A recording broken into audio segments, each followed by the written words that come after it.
Good evening, everyone. It is 5:03 PM and I call this public meeting to order. I want to thank everyone who is joining us this evening. If you want to make a public comment on items listed under closed session agenda, please listen carefully to the directions provided by the clerk at the opening of each item. Mrs. Elizondo. Public hearing for visitors who wish to address the board on closed session items. 15 minutes of this portion of the meeting are reserved for members of the public to address the board on closed session items. Speakers seeking to comment on other items are requested to make these comments during the public comment portion of the meeting at 6:30 PM. Speakers are limited to 3 minutes. The school board is prohibited by law from taking actions on matters discussed that are not on the agenda, and no adverse conclusion should be drawn if the school board does not respond to public comment at this time. If you wish to address the board on an item included in this section of the agenda, please step up to the podium and state your name and city of residence. If you are joining us remotely and would like to make a public comment, click on the reactions icon located at the bottom of your screen. In the reactions window, click on the raise hand button and wait for your name to be called. We will allow speakers from the audience to address the board in the order they approach the podium or appear on our screen. President Salazar, we do not have any participants who wish to address the board at this time. Thank you, Ms. Elizondo. Seeing none, hearing none, I close a public hearing and adjourn to closed session to discuss items 1A through 1E. The board will reconvene at the conclusion of the closed session. Good evening, everyone. It is 6:55 PM and I call this regular meeting to order. Welcome to tonight's board meeting. I want to welcome the media and everyone joining us in person and via Zoom. We ask those joining us this evening to please silence any electronic devices not linked to this meeting. If you would like to make a public comment, please listen carefully to the directions provided by the clerk at the opening of each public comment period. Superintendent Lyle. President Salazar, Clerk Mendoza, members of the board, staff, and members of the public, I'd like to remind us all of our vision and our mission. Our vision states that Madera Unified will set the standard for hard work, creativity, and resiliency with a fearless drive to continuously improve. And our mission states that we're committed to creating and sustaining a culture, enabling Madera Unified students to experience an unparalleled educational journey that is intellectually, socially, and personally transformative. That's the nature of our business this evening. Thank you, Superintendent Lyle. Roll call. Mrs. Elizondo, please call the roll. Trustee Duque Martinez is absent. Trustee Ahmad is absent. Trustee Cortez. Here. Trustee Dybert. Here. Trustee Fleek. Here. Trustee Seibert. Here. Clerk Mendoza. Here. And President Salazar. Here. Thank you, Mrs. Elizondo. Trustee Fleek, would you please lead us in the flag salute? Yes.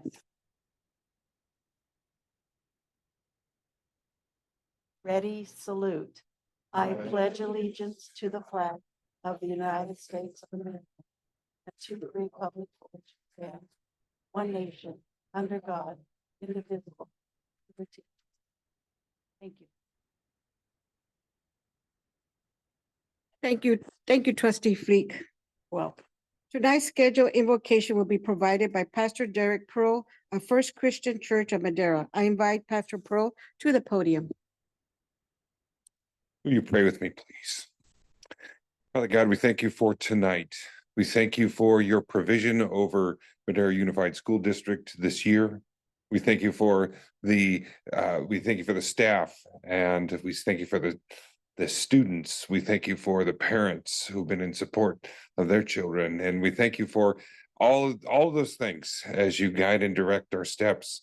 And God, tonight's agenda, we bring it before you. I ask that you would be over our speech and over this agenda, over what you have in store for Madera Unified School District moving forward. We ask for your hand of guidance to finish strong this year and continue planning for next year. For it's in your name we do pray, because we do believe. Amen. And Thank you, Pastor Pearl. Closed session reportable actions. Superintendent Lyle. President Salazar, Clerk Mendoza, members of the board and public, in closed session, the board approved a settlement agreement as modified by the Second Amendment of a special education dispute in the matter of a student versus Madera Unified School District, OAH case number 2023120356 by a vote of 6 ayes, 0 nays, 0 abstentions, and 1 absent. Thank you, Superintendent Lyle. Adoption of the agenda, Mrs. Elizondo. Action to add or delete items from any portion of the agenda or to discuss any consent agenda items must be taken prior to the adoption of the agenda. Thank you, trustee, Superintendent Lyle, thank you, Superintendent Lyle, trustees, do I have a motion and a second to adopt the agenda as presented? Please state your name when you make a motion and a second the motion. Trustee Diber, I move to adopt the agenda as presented. Thank you, Trustee Fleek, I'll second. thank you. It has been moved by trustee Dybert and second by trustee Fleet to adopt the agenda as presented. Ms. Elizondo, please call the board. Please pull the board. Trustee Ahmad is absent. Trustee Cortez, Yes. trustee Dybert, Yes. trustee Fleek, Yes. trustee Seibert, Yes. clerk Mendoza, Yes. and President Salazar. Yes, President Salazar accounted 6 ayes, 0 nays, 0 abstentions, and 1 absent. thank you, Ms. Elizondo. Communications, student and staff recognition of the Madera South High School mock trial winners, Superintendent Lyle. So President Salazar, Clerk Mendoza, members of the board, this is really an exciting opportunity. There's several of us in the room who put a lot of time and energy into Stallion Land, and we're really proud to have been just a tiny little fraction of a part of getting this program started. We certainly did not play a part, any of us in the room, in the success that they experienced this year. That's all them, that's all their coaches and all the support they've gotten at their school site.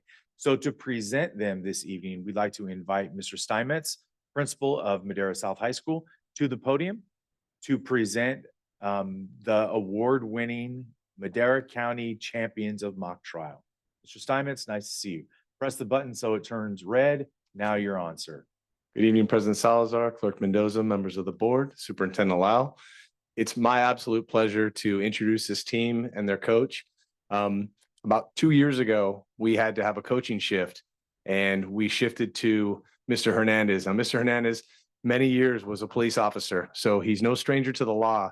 And Mr. Hernandez is always the first hand raised when we ask who would like to step up and do something new. He's always eager to step up, and this was a new effort for him, and he was very eager to do it. And he took it on, and in a very short time experienced a whole lot of success. So I cannot say enough about this team and the kids that are on it. They had so many close calls, and I've seen those firsthand when they go to the county meetings and they're announcing the names, and they finally took down Yosemite High School this year, and it felt really good to slay that dragon. So without any further ado, I'd like to introduce their coach, Mr. Hernandez, and the mock trial team.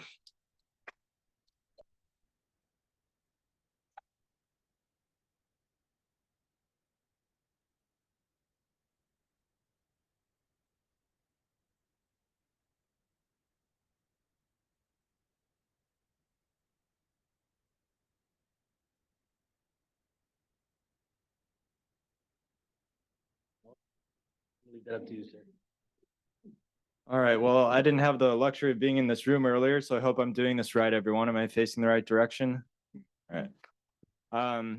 I just want to thank this team. It was really all their hard work. It was my privilege and honor being able to come in and work with them and watch them grow.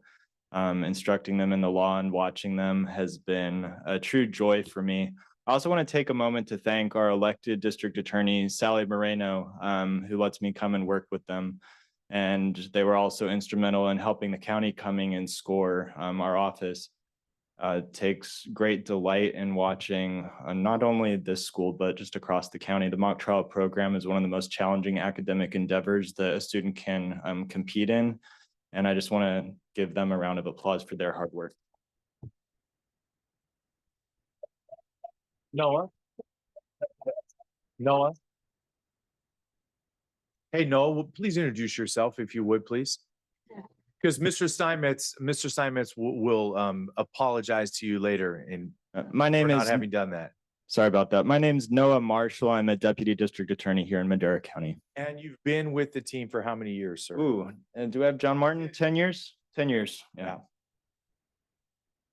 Congratulations.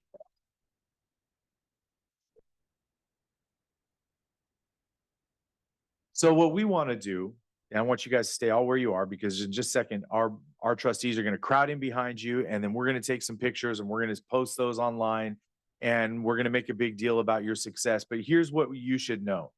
I had the superintendent of Yosemite High School, Yosemite Unified, congratulate us. He's actually a Madera Unified alumni. And so he was like kind of proud, bittersweet, right? Like he was proud to see Madera kids really doing well, but he was obviously sad to see the Yosemite kids lose this time.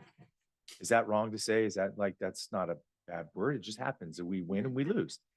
You all did a wonderful job, and Dr. Massetti, our county superintendent, and Judge Lacalci, they were super complimentary of your professionalism, your preparedness, your argumentation, the roles that you played, the journalism, the artwork, everything, all the aspects that you all as a team put together.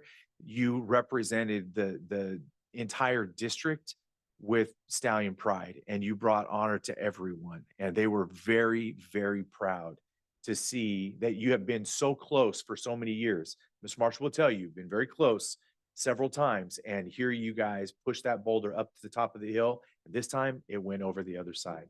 Congratulations to you. We want to take a picture with you. So stand where you are and make sure you smile pretty.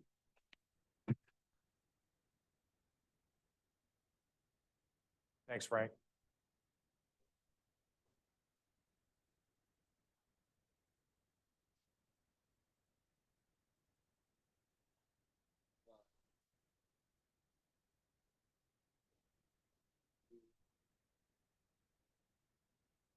Been an awfully good year to be a stallion.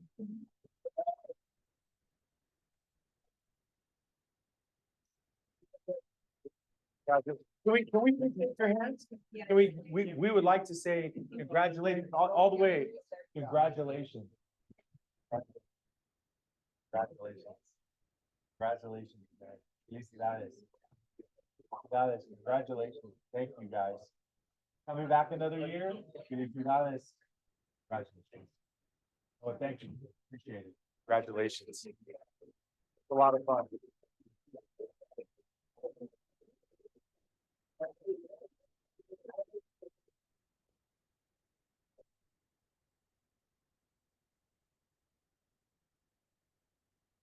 And to just be clear for Mr. Steinmetz, I want to just say that for our coaches, this is one of the hardest county-wide competitions to win. It is incredibly complicated. So it is no small feat of coaching and engineering to structure that kind of a win. So congratulations again to the Stallions. What a great year to be a Stallion. So, okay, thank you. Okay, now we move on to recognition of the career technical student organizations. Superintendent Lyle. So President Salazar, Clerk Mendoza, members of the board and public, it is a pleasure to do this every year. We get to do this, and there are a few moments of the year where we get to celebrate some incredible successes, but this one is just a little bit special, I think, for a lot of us, because this is a point of pride for our district. This is something that as a community we hang our hat on. Not everybody out there in Zoom land, although I think most people in the room might be aware, but everybody out there in Zoom land, our hundreds of thousands of followers tonight on this meeting, are probably not aware that Madera Unified's career technical education programs are some of the best in the state. And this is a night when we get to celebrate that. Now, it isn't always easy for Maderans to hear that we're the best in the state at something, because they immediately, I'm a native Maderan, I know this is how it happens, we automatically sometimes think that can't possibly be true, except it is true. It is more true than most of the community knows. And I would invite everyone to battle back in the community, conversation after conversation, in barbershops and beauty salons, on Sunday morning at church, at Perco's, when you run into friends, let them know, because the things that our students are accomplishing are second to none across the nation, not just the state, not just the region, the nation, and sometimes even beyond. Director McKenna, would you please do the honors in honoring these kids? Was on. Good evening. Let me get rid of these because they're very heavy. Board President Salazar, Clerk Mendoza, members of the board, and Superintendent Lyle. When I started in this role, we used to bring our students that were top 5 in the state to the school board, and that was an incredible honor. But our successes continue to rise every year. And if I were doing that, our district office wouldn't be big enough. So the last 3 years, we have gone to bringing to you guys our students that were first in the state or top 3 in the nation. And so every student you see tonight, and I'll go over their accomplishments, have achieved that level of recognition. So really quick, before I bring our first group up, I think it's important to mention that in order for these students to win the state, most of them had to first compete at a section and region level, which is typically the Valley, before they compete against the whole state or nation. And so these students had multiple levels of competition and weeks and months of practicing in order to get to this level. And this year in whole, we had about 10 teams that were second. One of the teams lost by 3 points. They are not here tonight. We had multiple 3rd through 5th place. And so tonight we will be bringing our first place students forward. So if I can get the slide deck up. And we'll start with HOSA. So I'll get my HOSA students to come up first. And their advisors.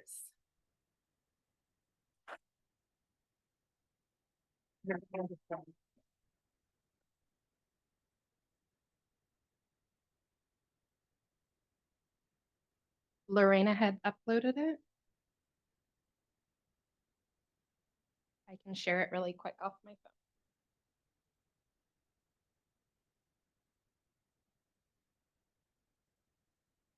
To you, Maria. And Frank. Got him. Coming your way right now. While that's happening, I can get started with a couple comments. So HOSA is Health Occupations Students of America. And tonight we have two schools represented.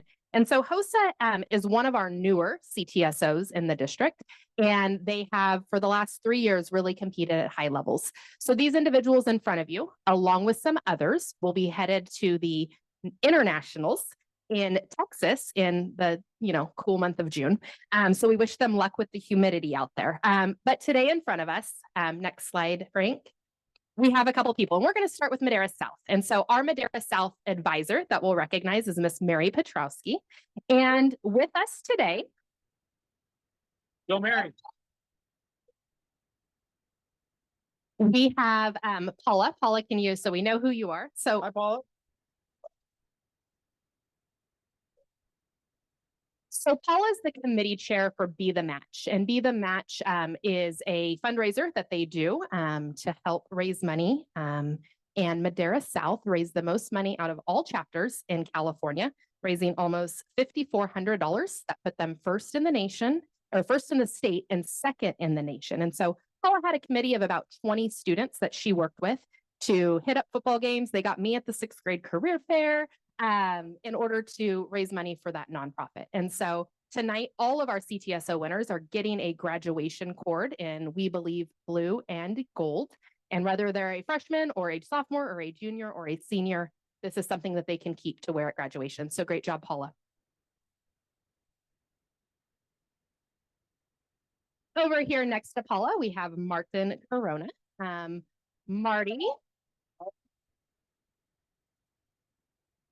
Marty is a senior at Torres High School. His coach is Jen Williams over here. Hi, Ms. Williams. So apparently this boy likes math. He was first in the state in medical math, and he is going to compete at nationals to try to win it there as well. And I believe you were second place last year. Is that right?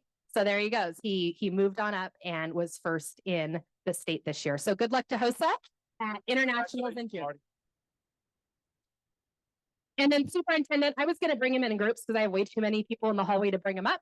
So did we want to do a quick photo with this group before I bring in the We next? probably should. Okay. Makes sense.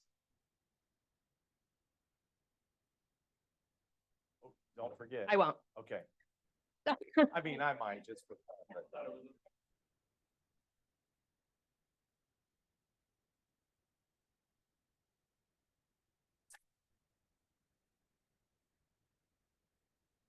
And before we send him out, he's going to be really mad at me.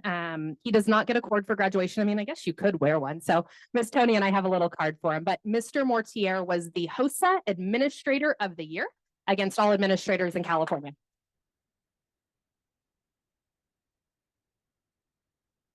Okay. Thank you, HOSA. And while they're exiting, we'll bring FFA up next.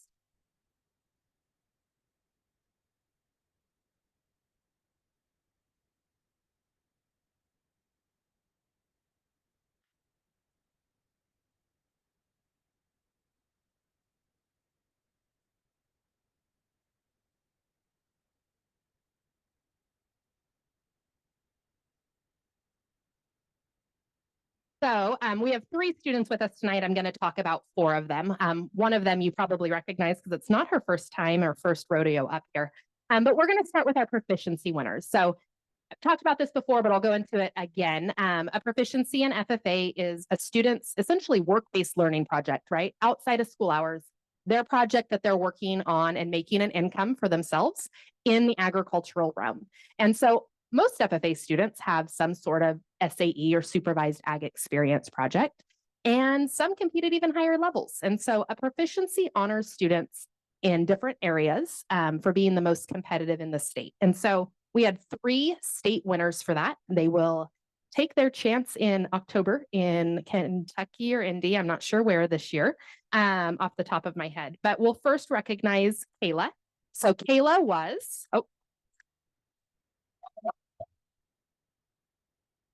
Kayla Macedo won her proficiency in ag communications. And so she does a lot of work on the website and ag literacy days and different events for the chapter. And so we wish you luck moving forward. The second one, I'll just briefly mention, he's not here. William Thompson was the state winner in diversified horticulture, and he's won a proficiency in another area prior. And then the last one in the middle, we have Ethan Toro. He won in ag mechanics, design, and fabrication. And so they are now competing for one of the 4 spots to be able to go to nationals, and we wish them luck moving through the next rounds. And then next slide, Frank. Morelia on the end is a graduate. I keep saying it's one of her last times wearing her jacket, and then she continues to come back. And so Morelia is at Fresno State this year, and she was the star in ag placement. So there's lots of proficiencies. And then on top of that, there's these star awards that are even more rigorous and more competitive. And Morelia has dancing horses. If you remember, she came here in October or November to talk about her project that was a proficiency winner. And so she was California's star in ag placement this year. And they're trying to convince her to go for American. And that's yet to be determined. She's looking at her advisor back there. And I gave her proper time to plan and prepare for this.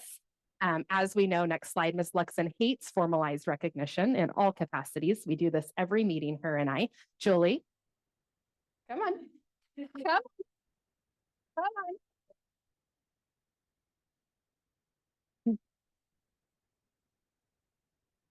on. So Ms. Luxon not only helped coach these students and should be recognized for that honor. Since she's joined Madera FFA, our number of state degrees, American degrees, and proficiencies have shot up, and that's no small feat to anybody but her. She's really worked hard on building up that portion of the chapter. The California FFA recognized her this year as the honorary state FFA degree. Not very many people get this at the state level. She also failed to tell any of us because she didn't want us to show up, but some of us found out in the last minute. So Julie, thank you so much for everything. We appreciate you. Good job, Luxon. And we'll get a picture with them before I bring in the next group. Stick around, Julie.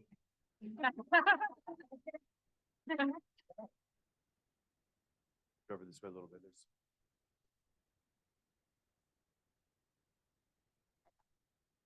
One, two. Okay, congratulations and good luck in October. Congratulations, guys. Good luck. We will now bring up our mentors and students from First Robotics.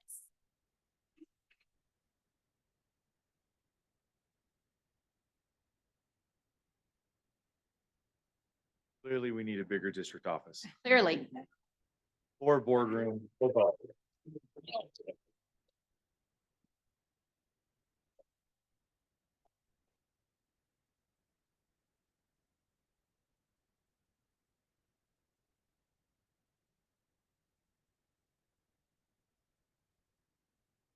We're almost there.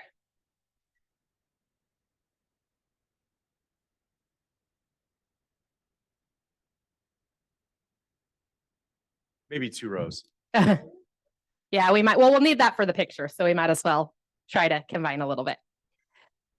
So Yeah, another maybe at group home. that is not unfamiliar to this boardroom, as you all remember, I am sure, these individuals, some of these individuals, as well as others, were the world champions last year in Houston. And so it is difficult to go back and have super successful years, year after year after year.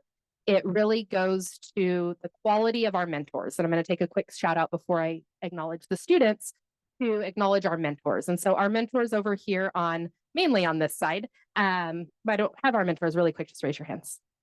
Perfect.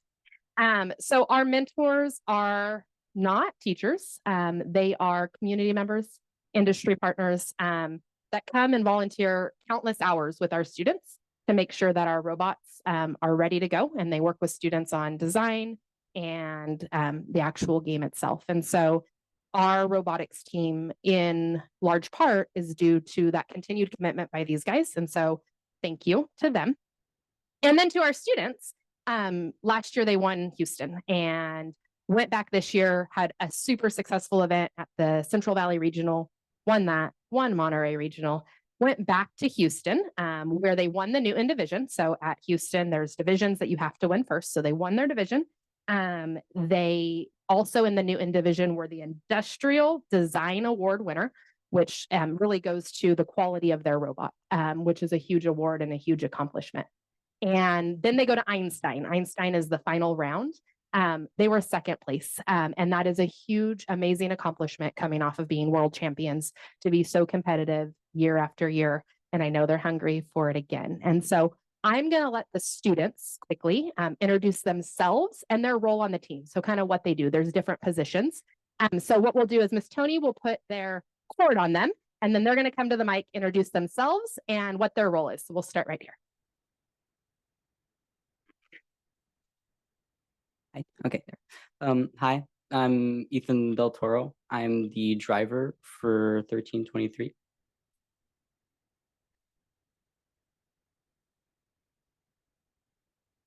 I'm Giovanni Mendez, scouting. I'm Matthew Garcia, and I'm the co-driver. I'm Emmanuel Perez, and I participate in PIT.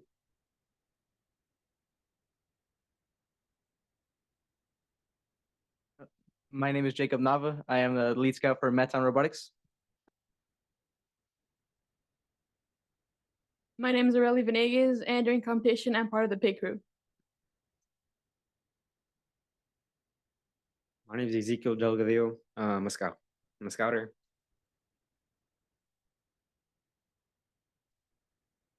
My name is Braden Bispham, and I am a scouter.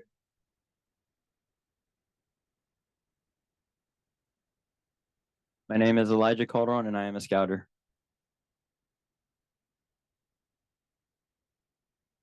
My name is Ryan Lawrence, and I'm the human player.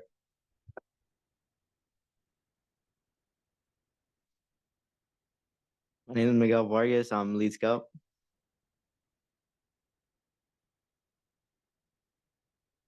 My name is Lorena Munoz, and I was in pit.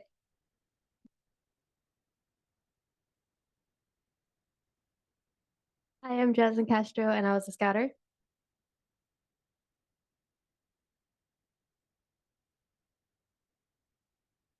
Hi, my name is Yana Reyes Garcia, and I'm a scouter.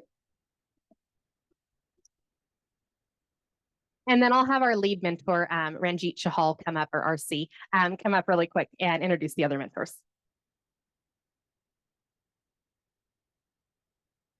Before I introduce everybody, I just want to say a special thanks to Madera Unified, the board members, and everybody for the support. It's super difficult winning year after year. The team has won the last 2 out of 5. So I really appreciate everybody's support. I'll start with the mentors. I'm RC. I guess before I start there, all the mentors on the team are actually Madera High School alumni. So a lot of these, yeah, for sure. Yeah.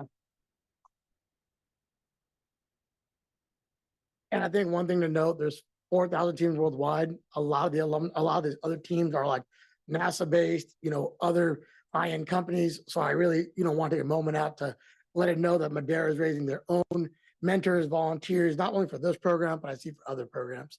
So my name is RC. Elias Avila, all of them are engineering mentors and some of them are junior mentors. So I'll just kind of say the names. Harvey Rico. Yeah, I guess so. Yeah.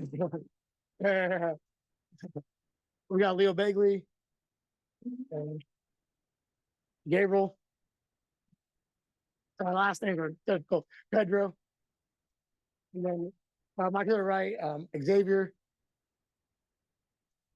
And Nate. So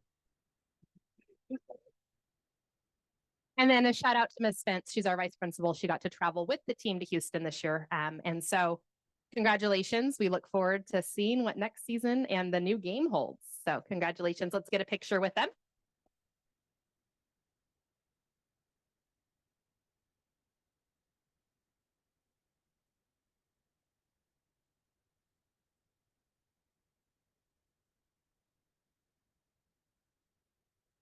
I'm going to get one after, so sit tight.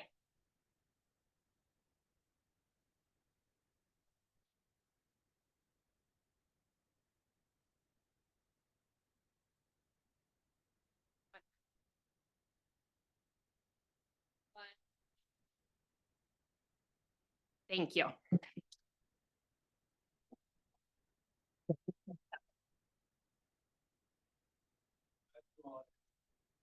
As you all exit, I think it's really important for you to hear from us how much fun it is to see you compete. It is a lot of fun to see the scouts crowd in and argue and point out every little thing. It's fun to watch the kids in the pit try to workshop every little problem. It is just a joy to watch them work. And it's been a lot of fun for all of us. I think Director McKenna, just quickly, I think it's really important that we acknowledge, that saying that talent's evenly distributed across humanity, but opportunity is not. And when Madera kids get an opportunity, they're competing against the best in the world and winning. And one other shout out, one student's not here with us tonight, Harner Hans. He is at baseball playoff game, so playing double duty tonight. Okay, and last but not least, we're going to bring up FCCLA.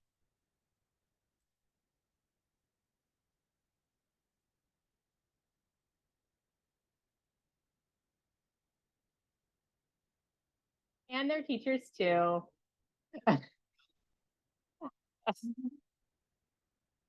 Love those Blazers. You guys are matching them. I love it.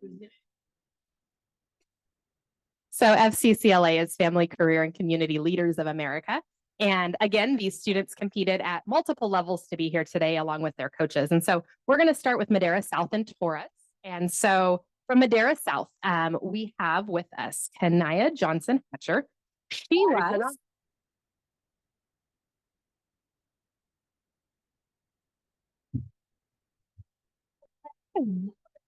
was first place in level 3 child development unit, and her unit was on circular stories. And so these students will be going to Seattle, better location in June than HOSA.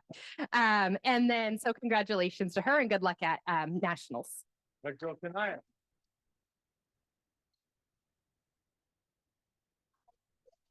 And from Matilda Torres High School, we have 2 state officers. So state officers are elected to represent the state of California for the entire year. In FCCLA, there's 6 students.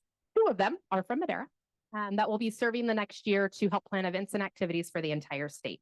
And so not only is one of them, do we have 2 of them, but we also have the state president. So Alana Navarro is a junior at Matilda Torres, and she will be the state president this year.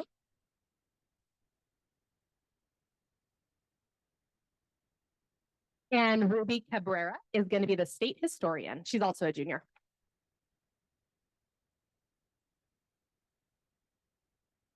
And we'll go to the next slide for Madera High School. So from Madera High School, they had lots of first places. I'm going to start by acknowledging their advisor who couldn't be here. She was the state star advisor. She is at a conference this week for her job, getting more professional development. But we have something for her as well. I failed to mention Miss Hanson is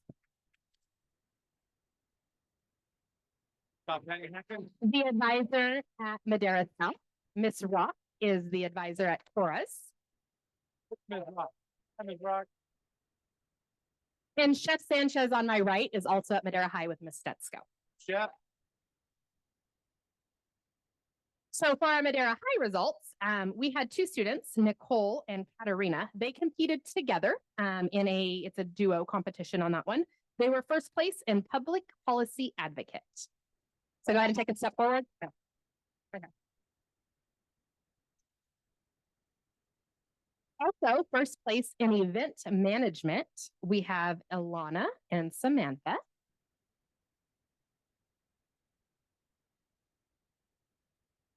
Are you Ilana? And first place in national programs in action, we have Lydia Vasquez.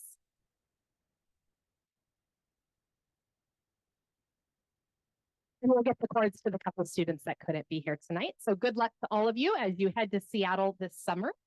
We wish you the best of luck. We'll get a picture with them. So get close for a picture.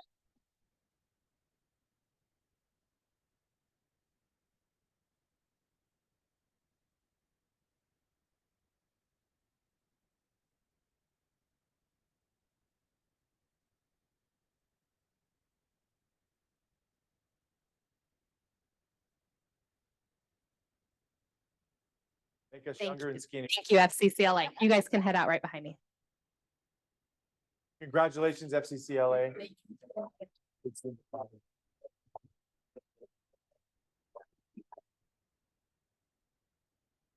And there we have it. Those are our CTE winners for this year that were first in the state or top 3 in the nation. We're super proud of them. And for ours that have next level events, we hope to bring them back after the summer events with some top 3 in the nation. Thank you for letting me do this. This is always my favorite night of the year. Thank you.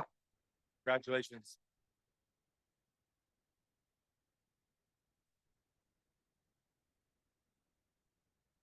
Okay, the Madera minutes, Superintendent Lyle. So President Salazar, Clerk Mendoza, and members of the board and public, this is a really good transition for us into something that just always shows the highlights of the district's activities over the last several weeks.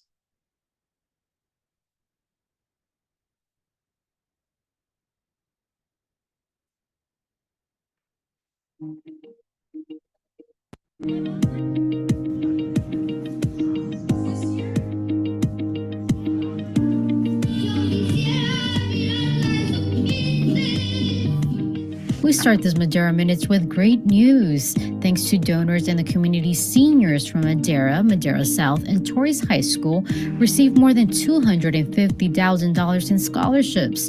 Thank you to all those who contributed and continue to support the future of Madera Unified students.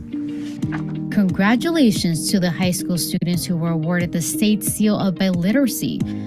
This award recognizes high school graduates who have attained a high level of proficiency in speaking, reading, and writing one or more languages. And Madera Unified students continue to make the district proud. Congratulations to Madera South Black Student Union for being selected as a Ruby Bridges Walk to School Day Award winner. This is the second time the group has won this award. Only 5 schools were chosen from California, Nevada, and Arizona. They will receive a plaque and a $2,000 grant award. Put your hands together for Madera Unified Children and Youth in Transition Program Manager Rosa Galindo, who received the Court-Appointed Special Advocate 2024 Partnership of the Year Award. CASA of Fresno and Madera counties recognizes advocates who make a difference in the lives of foster youth in our community.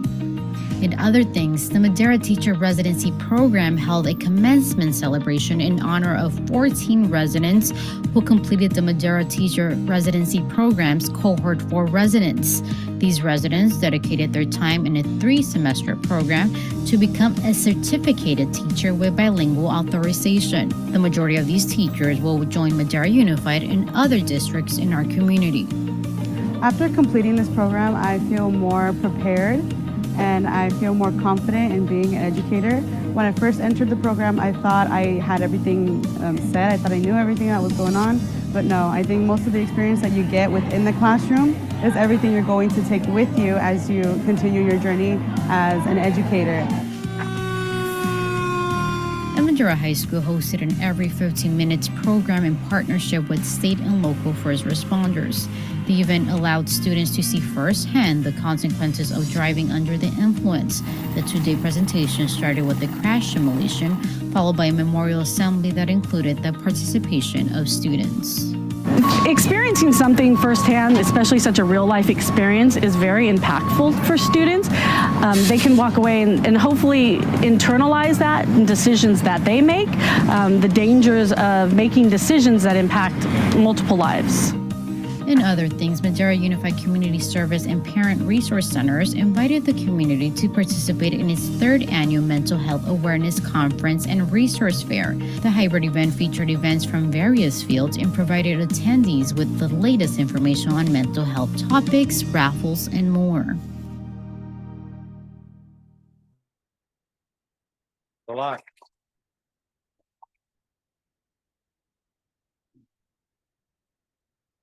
Moving on to item 6B, public hearing for visitors who wish to speak on a subject not on the board agenda. Mrs. Elizondo. 15 minutes of this portion of the meeting are reserved for members of the public to address the board on items not listed on the agenda and within the jurisdiction of the school board. Speakers are limited to 3 minutes. If the subject is an item on the agenda, the board president has the option of asking the speaker to hold a comment until the item is called. Comments on items listed as public hearing on the agenda should be held until the hearing is opened. The school board is prohibited by law from taking actions on matters discussed that are not on the agenda, and no adverse conclusion should be drawn if the school board does not respond to public comment at this time. If you wish to address the board on an item not on the board agenda, please step up to the podium and state your name and city of residence. If you are joining remotely and would like to make a public comment, click on the reactions icon located at the bottom of your screen. In the reactions window, click on the raise hand button and wait for your name to be called. Speakers will be allowed to address the board in the order they approach the podium or appear on our screen. President Salazar, we do not have any participants who wish to address the board at this time. Thank you, Ms. Elizondo. Seeing or hearing no one, I close this public hearing. Student Board Representatives, Vanessa Martinez Lira of Madera Madera South High School, and Laura Mendoza Soria of Madera High School. I invite Vanessa Martinez Lira to present the Madera South High School Student Board Representative Report.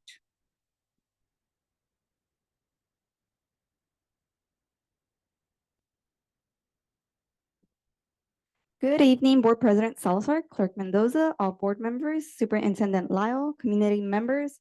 My name is Vanessa Martinez, and I am a senior at Madera South High School, and I will be presenting information on behalf of Madera South High School. First up, we have Madera Theater Festival. At the first annual Madera Theater Festival, Madera South Theater students were victorious. Mia Garcia won first place in solo acting, Brianna Rodriguez won second place in vocal performance, and Raymond Garcia and Brianna Rodriguez won first place in dual acting. HOSA State Leadership Conference. 26 MSHS HOSA students attended the California HOSA State Leadership Conference at Anaheim in April. MSHS HOSA was first in California for the National Service Project, the National Marrow Donation Program, raising $5,339. 8 students earned the Barbara James Service Award. FCCLA State Conference. The Stallion FCCLA returned from CLC with 8 trophies from 10 students. Kanaya Johnson Hatcher won Child Development Level 3 with her unit on curricular stories. Jasmine Suarez Vasquez completed her state treasurer position, and Abigail Santiago was installed as the 24 and 25 Region 8 treasurer. FFA Chalchilla Fair results. 56 FFA members showed at the fair, and 3 members named outstanding exhibitor. Saray Madrid as rabbits, Brianna Ramirez as horse, and Matthew Machado as pigeon goat. Seal of Literacy recipients. MSHS celebrated 91 students that received their Seal of Literacy. The ceremony also included a keynote by math teacher Juan Medina. Prom 2024. The Stallions had a wonderful night in Hollywood to celebrate Prom 2024 at the San Joaquin Winery. Juniors and seniors had a great night and chose to honor one of our 4 coaches that chaperoned and also celebrated their first prom night. NYL champions. Madera South track and field team were NYL champions, taking first place in the 400, 800, 1600, 3200, 100 hurdle, 4x400 relay, 4x800 relay, long jump, triple long jump, and a new school record of 11 in the pole vault by Skylar Spraggins. Congratulations, Stallions. NYL tennis champion. MSHS 10th grader Kevin Franco went undefeated in league and was the NYL tennis champion in the #1 seed spot for this season. He qualified for the North Area Championships. He won his first match 6-0, 6-0 versus a Dos Palos opponent, but then fell in his next match to a Buchanan player. Great job, Kevin. Diving champion. Madera South senior Skylar Spraggins placed first in diving in the NYL championships, moving on to the CIF Division II Dive Championships at Sierra Pacific High School. She finished 6th place at divisional, scoring 1 dive in the 9th. Congratulations, Skylar. Finally, these are upcoming events. And last but not least, I would like to thank President Salazar, Clerk Mendoza, Mr. Todd Lyle, Superintendent Todd Lyle, and all board members for having me as a board representative from Madera South High School. Thank you.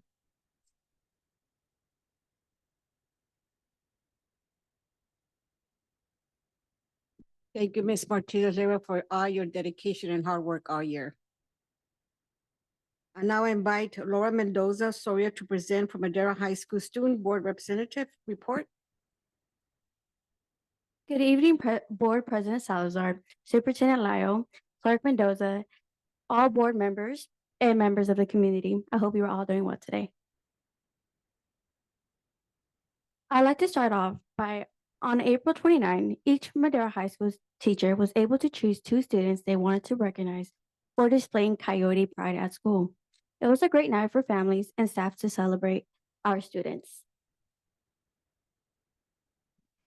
Congratulations to Aaliyah String, who placed first in the triple jump at the Division II Championships.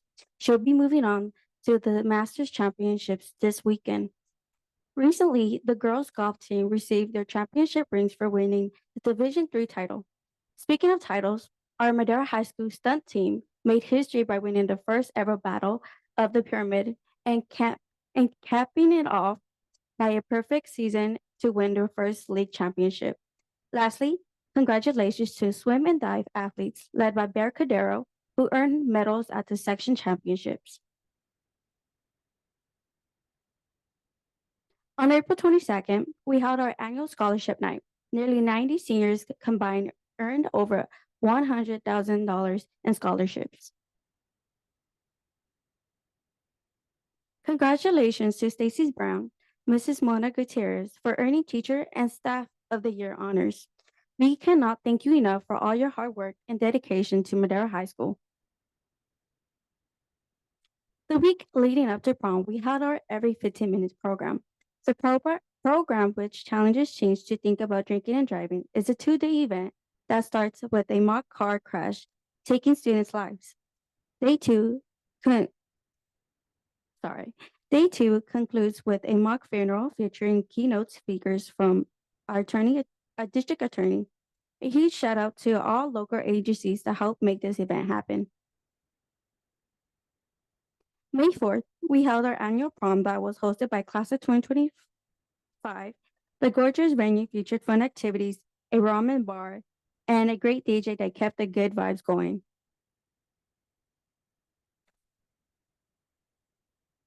Congratulations to over 4 dozen students who received their State Seal by Literacy Award. The event included a dinner and performance by our Madera High School Flocodeco group and live local banda. Last week, we celebrated another memorable salute to Education Week by celebrating students, teachers, and staff. Highlights included a surprise coffee cart with breakfast treats and a nacho bar for our security and custodial teams, and crumble cookies for our classified staff. During April 27th through the May 1st, FCCLA chapter attended the State Leadership Conference with 11 competitors. Members attended workshops with industry tours, networked with professionals in their industry sectors, and showcased their skills that they developed in their child development and culinary arts courses. Mrs. Stetsko was recognized by her dedication to California, FCCLA, and presented with the State Star Advisor Award. Next month, they will head off to Seattle for the national conference.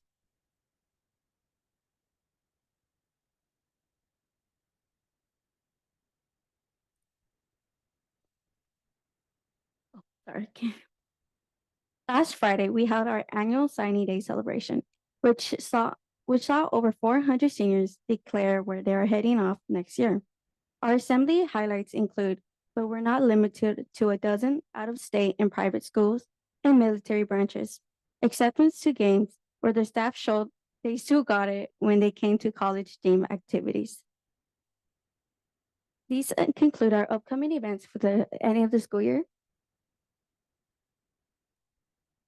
And I just want to say thank you to President Salazar, Clerk Mendoza, Superintendent Lau, and trustees of the board for having me as Madera High School District Board Representative. It was a great honor. Thank you so much.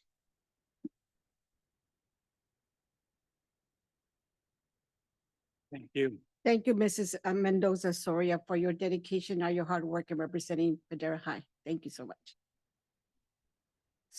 Now we move on to Student Board Member Information Report. Mrs. Martinez is absent today, so move on to consent agenda. Ms. Elizondo? Items listed under the consent agenda are considered to be routine and are acted on by the Board of Trustees in one motion. There is no discussion of these items prior to the board vote unless a member of the board or staff requests specific items be considered and discussed separately and/or removed from the consent agenda prior to the adoption of the agenda. It is understood that the administration recommends approval on all consent items, and each item on the consent agenda approved by the Board of Trustees shall be deemed to have been considered in full and adopted as recommended. I now open the consent agenda for public comment. Mrs. Elizondo. If you wish to address the board on an item included in the consent agenda, please step up to the podium and state your name and city of residence.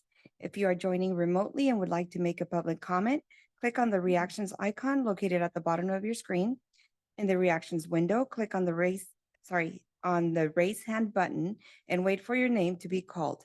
Speakers will be allowed to address the board in the order they approach the podium or appear on our screen.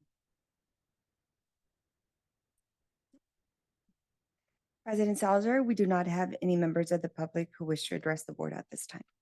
Thank you, Ms. Elizondo. See no one come forward, I close public comment.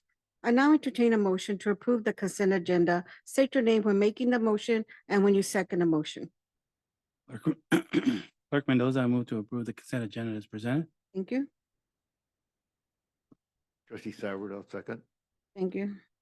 It has been moved by Clerk Mendoza and second by Trustee Cybert to approve the consent agenda. There's no one resolution in the consent agenda. Ms. Elizondo, please poll the board. Trustee Duque Martinez is absent. Trustee Ahmad, absent for the record. Trustee Cortez. Yes, I was absent for the April 23rd meeting, so I will abstain. Trustee Dybert, Yes. trustee Fleek, Yes. trustee Seibert, Yes. clerk Mendoza, Yes. and President Salazar. Yes. President Salazar, I counted 5 ayes, 0 nays, 1 abstention, and 1 absent. Thank you, Mr. Lasondo. Superintendent Lau, do you have any administrative announcements? As a matter of Announcements. fact, we do. President Salazar, we have 3 administrative, administration, 3 spots in administration that were filled by your action, in the consent agenda. So I first want to talk about just very briefly how difficult it is to lead in modern America today. It's just not easy. And there's a lot of people in the room who are in the midst of doing that in one way or another, whether it's out in the community, whether it's in small business, whether it's, working for local government. It's just really tough. And tonight we have the good fortune of having 2 Maderans step up to lead in their own community. The first one I'd like to, but we also have someone coming from the outside that I'd like to spotlight first, in keeping with the career technical education announcements that we just made to honor our students and their accomplishments. I'd like to introduce a gentleman who comes to us by way of a technological innovation consulting firm called Q, who spent a lot of time really understanding the way technology is changing in the world of agriculture, changing the way in which we live, and who has a background as an ag teacher from LeGrand High School. He interviewed brilliantly. He has just a tremendous demeanor and presents himself with such a high level of professionalism. I feel very confident and really lucky that Madera South High School's ag department and their always want to call it the Career School of Ag, but I know it's the Ag Academy today, to use the more modern term. Some of us are dinosaurs in the room. We just feel very fortunate that Danny Silva will be joining Madera South High School. So I'd like to introduce Mr. Joseph Daniel Silva.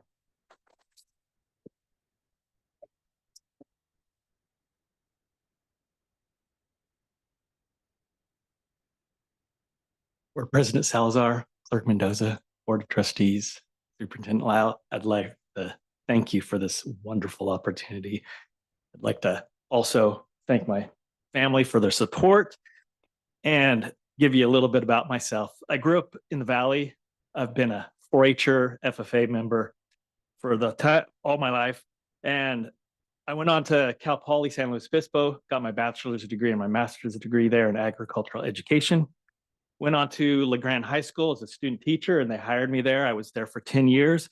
I was a department head as well as technology coordinator, as well as an administrator at my time there. Moved on to Q as the professional learning coordinator to put on professional development events around the United States, California, as well as in Europe and Australia. And I helped with Google doing the Google Teacher Academy as well. I also, after 4 years of running that, I went on to become the Director of Technology Integration for Q, where I was doing all the background systems and workflows, as well as the event registrations for all of our professional development events. I'm super excited to join the Madera South team and Mr. Steinmetz at Madera South, and I'm very much looking forward to this opportunity. Thank you. Thank you, guys. Thank you.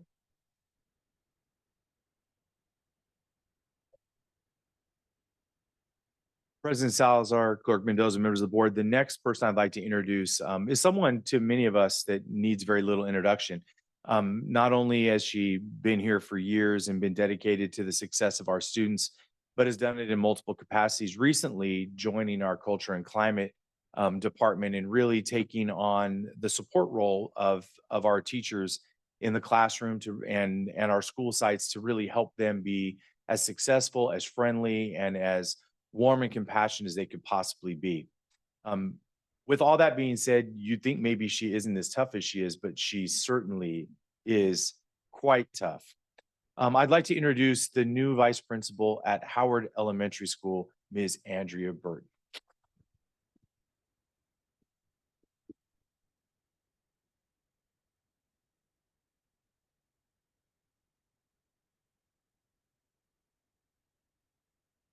Good evening, President Salazar, Clerk Mendoza, trustees, and Superintendent Lyle.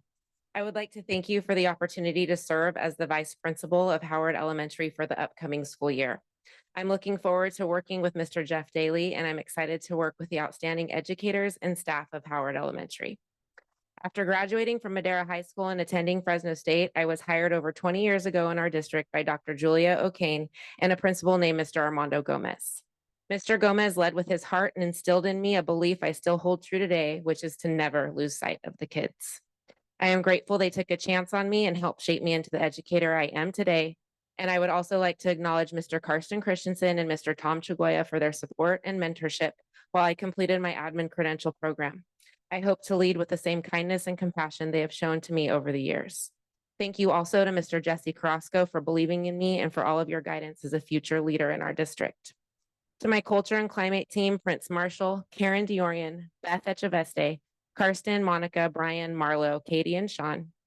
Thank you for the opportunity to join your department this past year and for everything I learned and was able to be part of. My journey with all of you was shorter than I had planned, but one thing I have learned is God's timing is always perfect. I would like to thank my family and friends for being here tonight, especially my husband, Adam, who is also a graduate of Madera High School and played football for the Madera Coyotes, and my daughter, Mia, who just completed her first year of college at Colorado State. She's a product of Madera Unified and is accomplishing great things as a biology major and chemistry minor. She wants to be a forensics pathologist.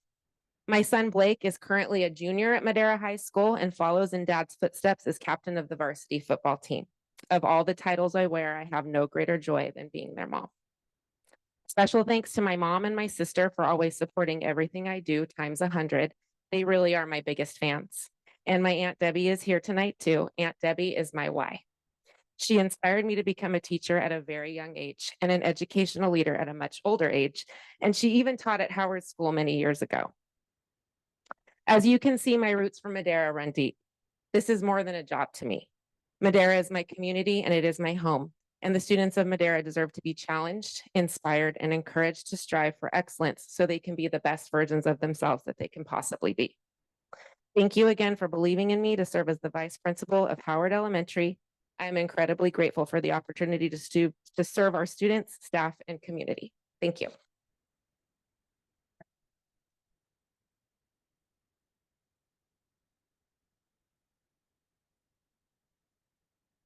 I know there's a few Howard alumni out there who may or may not be bald and talking to this microphone right now, who know that Howard's in good hands.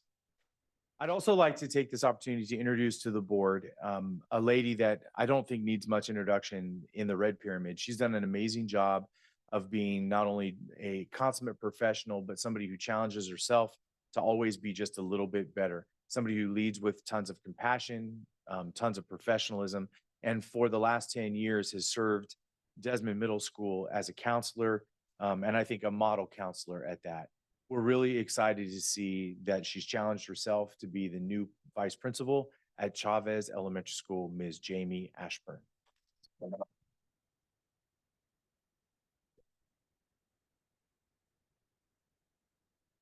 President Salazar,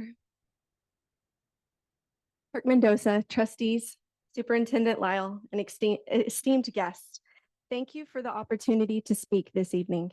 I am happy to be here with my sons, Caleb and Declan. I am grateful and humbled to stand here tonight in acceptance of the vice principal candidacy for Cesar Chavez Elementary School. There are many people who I would need to thank for their support in my path to arrive here, but the list would be too great. As I look forward, I am truly excited for the challenging work that lies ahead. I truly look forward to working with Principal McPherson at Chavez.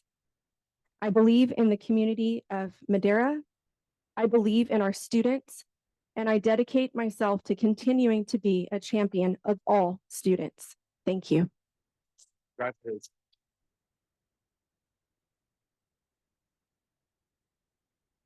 President Salazar, thank you for the few minutes it takes to do that. I think it's really important that you associate a name and a face with a career and the agents of change. And it's a tough time to lead in America today. This is an education revolution that we're all in the midst of. And we have three people here who I think can really step in and help guide that for our students. So Thank you, everyone. Congratulations.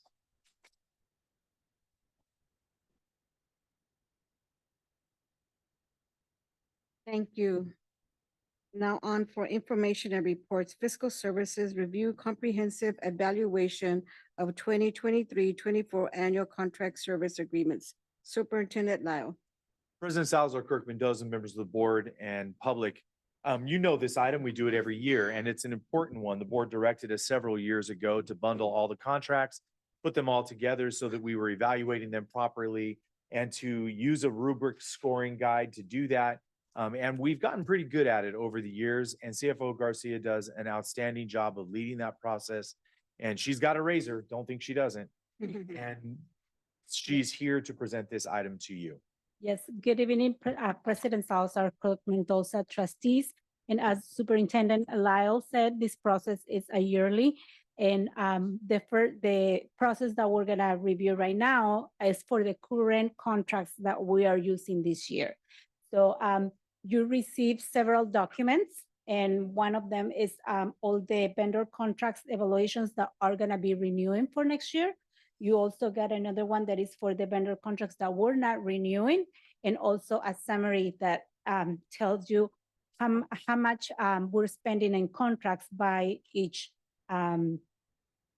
section of the departments that we have in our districts. So if you have any questions, any specific, I'll be happy to help to answer. And if I'm not able to, I'll find out the answer from the different directors that we have that they oversee these contracts, and I'll provide that information to you in a later date.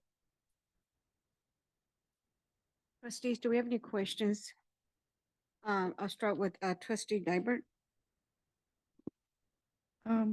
This list, I haven't seen it yet, so I probably will have questions later. But thank you for providing the list of the contract with the amounts. Appreciate it. Thank you. Trustee Cortez. Not at this time, thank you. Thank you. Trustee Fleek. Yeah, I just had a question on where it says implementation score. And what page are you looking at? Oh, okay. What page are you looking at? Is it 86 or you're just working off of the other one? Yeah, the big book? Yeah. Mhm. Because it has overall implementation. And Oh, in the rubber? Yes. Yes, the implementation is, are we currently using that contract? Because sometimes we put the contracts for approval, just thinking that we're gonna use it. And so some of the contracts, like, for example, let me think of one that we have some, like a lawyer that HR uses.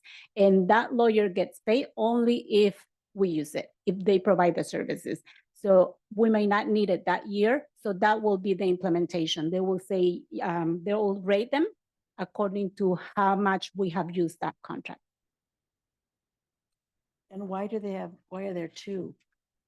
There's overall implementation 1 through 4 where it's different than the one right below it. Yes, one should be the implementation and the other one should be the effectiveness. Oh, okay. Yes. Is the yes. second one the effectiveness? Yes. Yes. Oh, okay. Yes, Thank you. the title is incorrect. Thank you. Sorry. That's okay. Thank you. Trustee Seibert. No, not at this time. Okay. Clerk Mendoza. No, nothing at this time. I don't have any questions right now. I got a few, but I'll send them to you guys. Okay, and just President to let Salazar. Explanations. Oh, I Trustee do Seibert? have an additional question. Uh-huh. Same question around the effectiveness. Mhm. So, you're measuring the effectiveness, and I'm looking at, for example, SHI, just speaking at random. It says satisfied with the product offerings from Adobe and meets the needs of both staff and students. So we're measuring the effectiveness based on the needs, what's the feedback from the staff, but how are we measuring against our district goal? That's the part that I was kind of, when I was reading this, I couldn't find that part. And I know this has been revised many times based on the board feedback, but I was wondering if that's something that maybe not now, but maybe in the future could be measured against that, how our goal, how this supports our goal, the district goal in student achievement. You know, that it's an interesting point, if I may. Mhm. I think that we'd have to even identify which ones have a direct impact on the goal. Some of them do not. Yeah. Right? Many of them do not. Many of our vendors don't have a direct impact. Some do. And then there's some that have indirect, and then there's some that even farther away in that respect. So that would be an interesting thing for us to have to figure out, like, you know, how direct an impact on student learning in ELA and math and their overall growth does a vendor have. You know, in some cases, like some of our vendors with child nutrition may be pretty far away in terms Mhm. of their direct impact. But sometimes we have vendors that provide us service, and we're utilizing their resources in class. Or That direct might programs. be a quite direct impact. But I think, I don't know that we've ever considered doing that. That's a whole nother level and layer of it. And for some of our departments, it would be no impact, right? Like Right. they don't necessarily, like our transportation department and some of the Maintenance kinds and of things that they, operations. maintenance and operations, they may just say NA, you know? It would be an interesting way to look at it. Yeah, because there are different departments like mental health, and, curriculum, educational services. So, and I know here they're all mixed, right? Correct? And they are not, are these? They these are by vendors- department. They're by They're by department. department, but they're providing direct and indirect services to the students, correct? And Here we are sometimes not it's to the separated. district and sometimes district staff. Right, like do the superintendent, I see, that's indirect, that provides services to you for leadership and all of Correct. that. So maybe in the future, just, that's something we Some still have next year. consideration. Yeah, that would have to be more specifically defined how we will want to do that. So that might be a discussion we can have at a workshop Mhm. to define that because that's what you're asking is a big task. Because what it is that, for instance, like you said, mental health. Well, how does it affect maybe first through A6? Now, how does it affect a certain site? So it all depends. Those are direct expenses. So all these to be listed and defined that way, but it has to be more specific so we can direct staff how to do that. Correct, so Yeah. that's something for further discussion, Yeah, that's why I well, said yeah. for next year. Thank you so much. Thank you. Yes, and Any just other to, questions? Oh, just sorry, to go ahead. let the board know, in the next board meeting, I'm gonna bring another book, and it's gonna be for the contracts that are gonna be approved for next fiscal year. So we're gonna have the first, reading, and then the approval in the following board, meeting. Yeah, another thing, like going back of what she's saying, maybe like mental health, what are we spending on mental health? How is that, if it's affecting our goals, it's more like the direct expenses that go to those students. Or different students, different sites and stuff, but that's something we could work on more defined, and that way we could direct staff. But thank you for the suggestion. Any other questions, trustees? Thank you very much.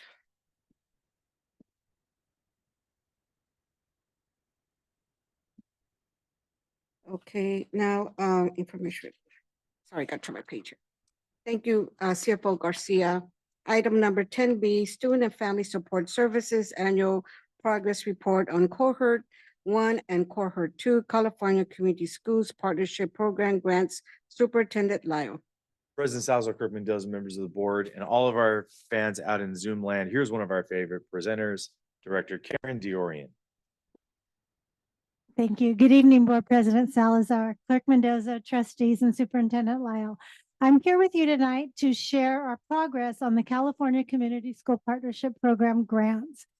As President Salazar stated, we have Cohort 1 and Cohort 2 to talk about tonight. But first, I'd like to bring up a couple special guests who help us evaluate the grants, review the work we're doing, and demonstrate some of our progress. So first up, I'd like to bring Dr. Mabel Franks from Educational Resource Consultants. Come on up, Dr. Franks. And with us tonight, we also have Dr. Steve Price from ERC. Thank you, Karen. It's an honor and privilege to be here tonight in support of Madera Unified School District and the transformational changes that are expected. No pressure, based on all this great support that you're receiving in your district and beyond. One of the things I would like to really encourage people to understand is that community schools are based on a very ancient belief that it takes an entire village to raise a child. In this case, we're looking at it as it takes an entire community to service and accomplish what our students need to accomplish in order to be successful in the future. And it all begins with the child's focus. We believe is actually where it needs to be. We need to recognize that our students are still recovering from those challenges that were experienced over the last few years, but that has been ongoing as well. The transformational change also recognizes that it takes a leadership at all levels. It takes voice, it takes belief, it takes integrity, it takes hard work to accomplish this. The grant itself is just a seeding for all the expectations that we expect will be met in the future over a long period of time. Part of that is also that it takes an entire community of leadership in different areas to make that happen. This is what we saw today with all the different awards that were given out to our students. There is partnerships across Madera that are providing support in a variety of different ways to make that happen. We really don't even know what people can contribute because we really haven't looked at this in any deep focus before. But to recognize that everybody has special abilities and talents and strengths, from students to parents to community members to staff and teachers, to develop this new belief in that transformational change can take place in our community schools. The other one is that we have to recognize that it takes looking at the entire support of the whole child. Child has to have the belief, has to have the confidence, competence, and commitment to make that happen. That they have to believe they can, that they have to socially, emotionally be ready to do that. We have a lot of students who are still trying to recover from that and bring back the belief that they can be successful. So looking at the whole child and the supports mentally, health, physically and academically, before school, after school, and during school to make that happen. That's why there is a real emphasis on extended learning before school, after school, summer, to make sure that we provide our students with lots of opportunities to really grow and to develop in the type of student that they like to be. So with that, I'm going to turn it over. Steve, you want to sing a song or something, Steve? He's great at singing songs. I don't think. Somebody thought he was an actor the other day. I just want to give another award here. I think that you're one of the most, especially Karen's department and the district as a whole is one of the, should get an award for grant getting because you're one of the most successful clients that we work with across the board. And mainly it's not so much what we do, but the staff, they're so well equipped. They're collaborative. They know their programs. They know their community needs. And when you start to work with people like that, grant funding just rolls. So I just want to thank you for that opportunity. Next slide. Oh, no, that's the right one. Thank you, Dr. Price. So I wanted to make sure before we go into the progress we've made with both cohorts this year, to make sure you understand that community schools is one of the key initiatives from Superintendent Thurmond. As you read the list of the 7 key initiatives, you can see Madera Unified participates in almost every single one of them. The universal pre-K, the expanded learning. We are involved in many of these initiatives to help transform our schools right along with the state superintendent's goals. Next slide. So on to the implementation. I think the next slide is the one you're probably most anxious to see. So this is our history with community schools. Many of you were on the board when we brought this project to you back in late 2020, asking for a single school award for Torres High School. Torres was one of a small set of schools, I think about 40 schools in the state that received this award. And that was really our first year or first toe dip in this. The project was built around expanding supports for students, mostly around social, emotional, and behavior, and some supports for parent learning around that, how they could support their children at home. We came back to you in, I think it was about April of 22 and asked if we could write the first cohort, which was expanding the Torres grant to all the schools in the Red Pyramid. Madera Unified was awarded that grant at the end of the 21-22 school year. And they started their 5-year journey with almost $12 million, $11.4 million for those 8 schools. This year, we began our journey with the Purple Pyramid schools. We had 11 schools awarded in cohort 2 for almost $15 million. Before we go to the next slide, and then we did come back to you towards the end of last year and ask for approval to write for cohort 3, the Blue Pyramid.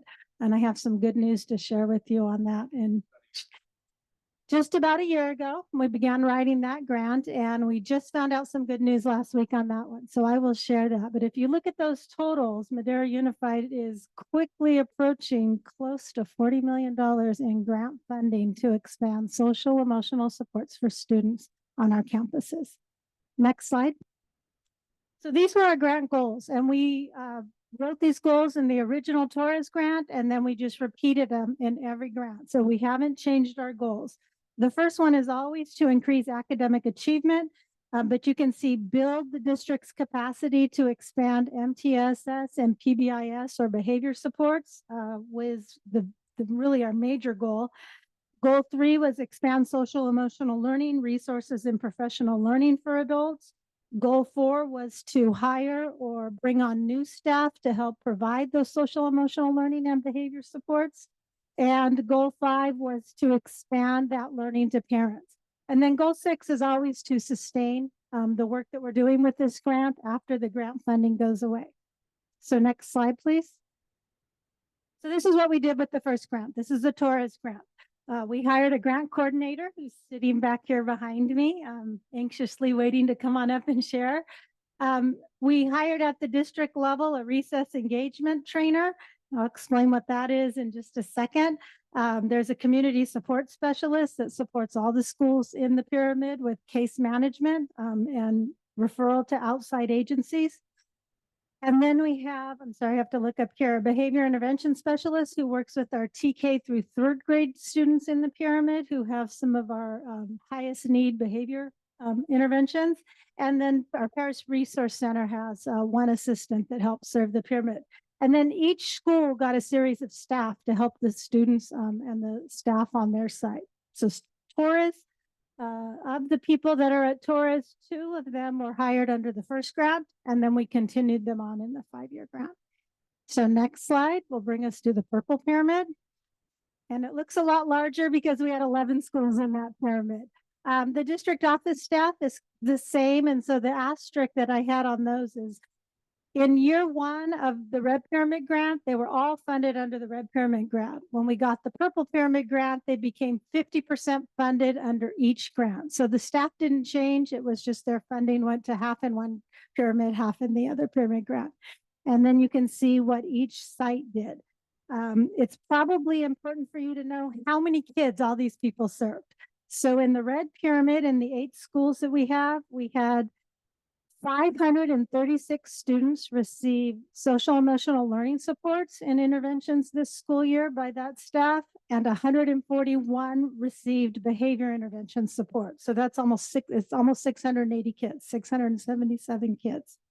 In the Purple Pyramid, we have a total of 696 kids receiving both social emotional and behavior intervention supports at those sites or throughout the pyramid. The Purple Pyramid, you're probably saying, well, it's more schools and that number is not much higher. But you have to remember the first couple months of the school year were spent hiring these people. So we didn't even have all of our people. I think Madera South hired their last 2 people or their last 1 person in November. So we haven't even had a full year of that entire funding. So next slide. This was what I was alluding to earlier. We applied for 8 schools in the Blue Pyramid. We submitted that application in, I think it was late November, early December of 23. And we just found out that Madera Unified was listed at the State Board of Education meeting and approved for an award of a little over $11 million for those schools. So that grant funding, once it makes it through CDE's process and we receive the official award, will begin next year for a 5-year period for our Blue Pyramid schools. And same goals, all right? The important thing on that grant, we worked really closely with CFO Garcia on that grant, knowing what was coming, that we had a lot of COVID fund grants that were getting ready to expire at the end of this year. So we identified staff who are already at the site supporting people who might be losing their COVID funding, and then we wrote them into this grant. So of the 15 positions that we wrote into the Blue Pyramid grant, 10 of them are going to just be leaving grant funding that's expiring at the end of this year and moving to this grant. We really only have 5 new positions coming in the Blue Pyramid. All right, and the next slide. So what's up next? We are working furiously with those 19 schools, the 8 Red Pyramid and 11 Purple Pyramid schools, preparing annual reports to submit to the state before the end of June. These 2 wonderful people here are helping us do a lot of that work. Cohort 1 had to go back and rewrite the implementation grant or implementation plan, because when we first applied, we did it as a group, a cohort. And then the state decided in year 2, they wanted it separate. So each school had to have their own plan. So we had to rewrite that. We also had to write a sustainability plan for those 8 schools this year, along with about a 40-page annual progress report. So that's happening. And up towards the end of the month, we will be taking about 20 of our leaders, Red Pyramid principals, Purple Pyramid principals, down to the California Community School Summit so they can learn more about leading the grant implementation at their site. And the last page is some resources just to learn more about the community schools grants if you want. And we also have the implementation plan for each of the schools linked there for you to review. So are there any questions about community schools? Let's start with Trustee Diver. Do you have any questions, Mrs. Doroya? Not at this time. Thank you for the presentation. Thank you. Trustee Cortez. Yes, thank you for your presentation, and thank you to you and your team for the great work that you're doing. And my question is, so you mentioned that the one of the goals here is academic goal. Mhm. And I was wondering if that's aligned with our district goal. And if so, if you can share a little bit more on that, and if not, then why not? So it is aligned in the sense that the school site determines their strategic, academic, or action plan each year, aligned to our board goal. SAPs. Yes, and so this grant supports either staff or professional learning who can help the school meet their metrics or meet their own individual goals around that. Great, awesome. Thank you. Thank you. Trustee Fleet. No questions, thank you. Thank you. Trustee Seibert. No question. Clerk Mendoza. No questions, thank you. Thank you. On just on South Campus, I heard the 696 for emotional. Is that the same, like, that the same amount of students, the behavioral as well, or just? So let me break South those Campus? numbers. Oh, the purple permit, I'm sorry. Yeah, it was for the entire pyramid, but I'll break them up for you. So what we had there was 479 social emotional, Hmm. 227 behavioral interventions for a total of 696. Okay, so, and you were saying here that you guys are gonna do, like a 40-page report Mhm. on annual progressive report of, which is due the end of June. which End is of June, yeah, yes. And the LA ones. So, are you gonna share that report with us as well? Is it just for them, for that way we could see We can what the absolutely progress is? share it.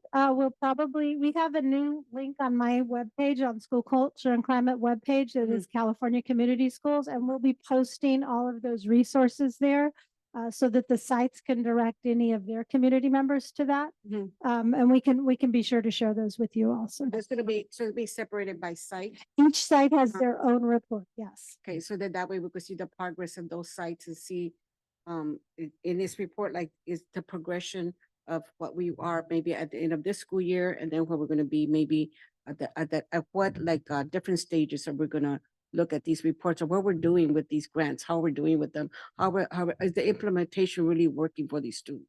Okay, we can do that, and then I can talk to these wonderful people here at ERC to help us develop metrics for you. Yeah. So that you can see the progress that Because the I wanna sites are see how making. this grant funding, how we're putting it, I see the plans, I see, what you guys are doing, but how is it really affecting our students? Are they really progressing? Is their mental health really being addressed? Is the different climate and all that in the different sites really being addressed, cultural climate, everything?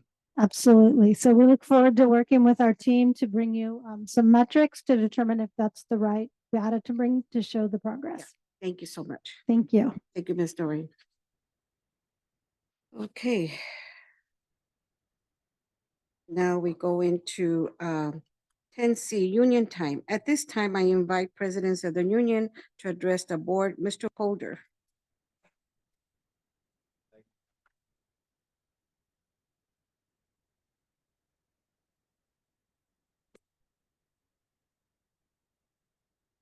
Board President Salazar, Clerk Mendoza, Board Members, Superintendent Lyle. Just a reminder that, well, it's already passed, but May 8th was the California Day of the Teacher. And it was also the National School Nurse Day. So again, I want to thank all the district classroom teachers, and the school nurses for their hard work and dedication. Next, currently, MUTE is in the process of donating $500 to each of the 3 high schools for their sober graduation. And MUTE Treasurer Sullivan is in the process of working with the site employees on that process. Lastly, to be brief regarding California Community Schools and Partnership Act, just in case y'all don't know, MUTA has had a demand to consult and bargain since this process came forward regarding the grant money.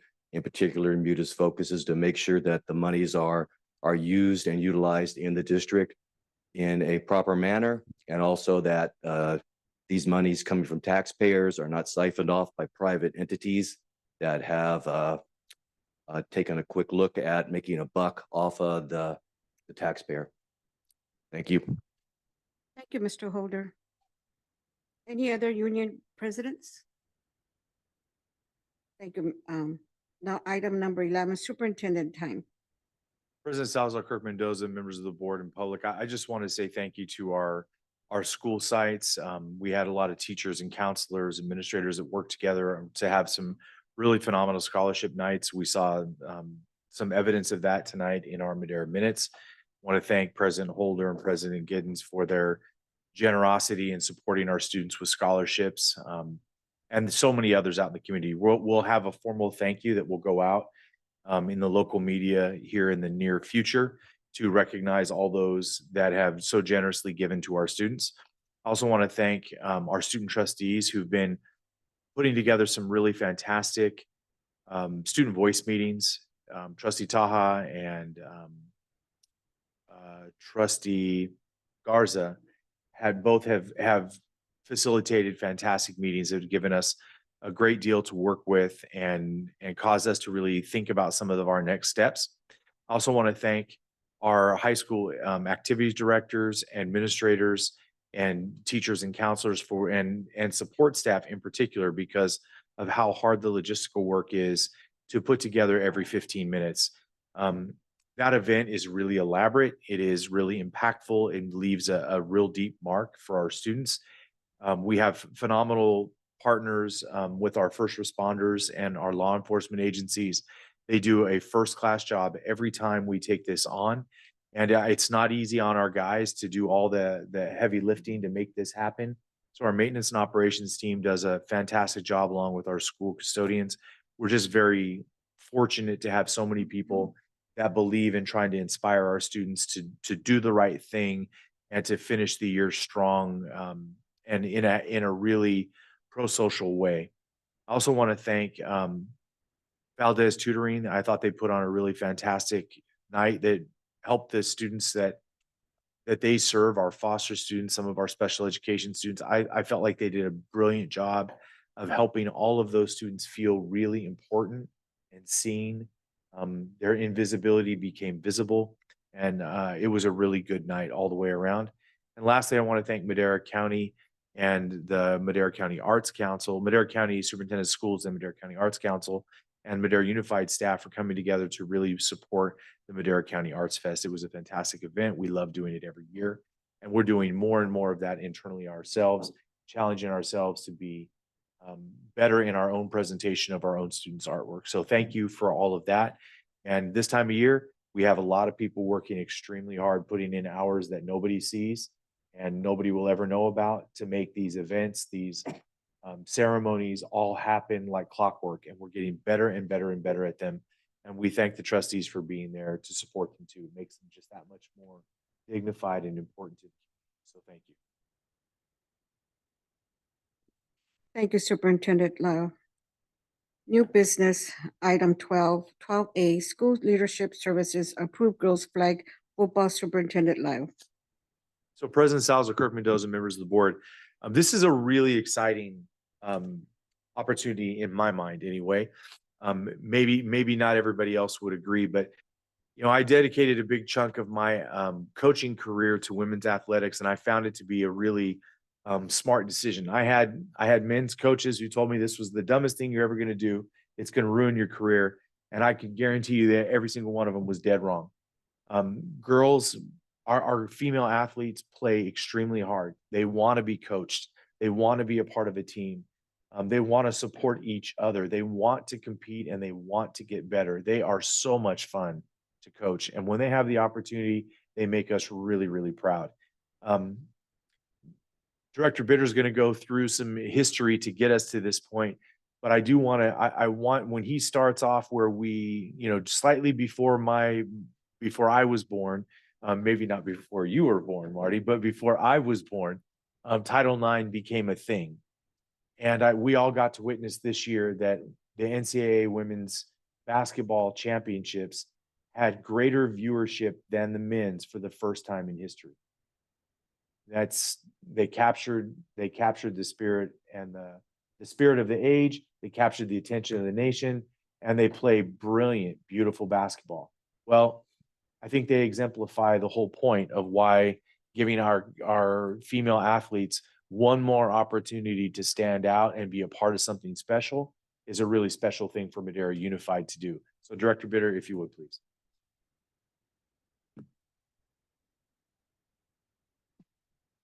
Thank you, Superintendent Lyle. Good evening, President Salazar, Clerk Mendoza, and members of the board. It's a little more quiet in here than I'm used to.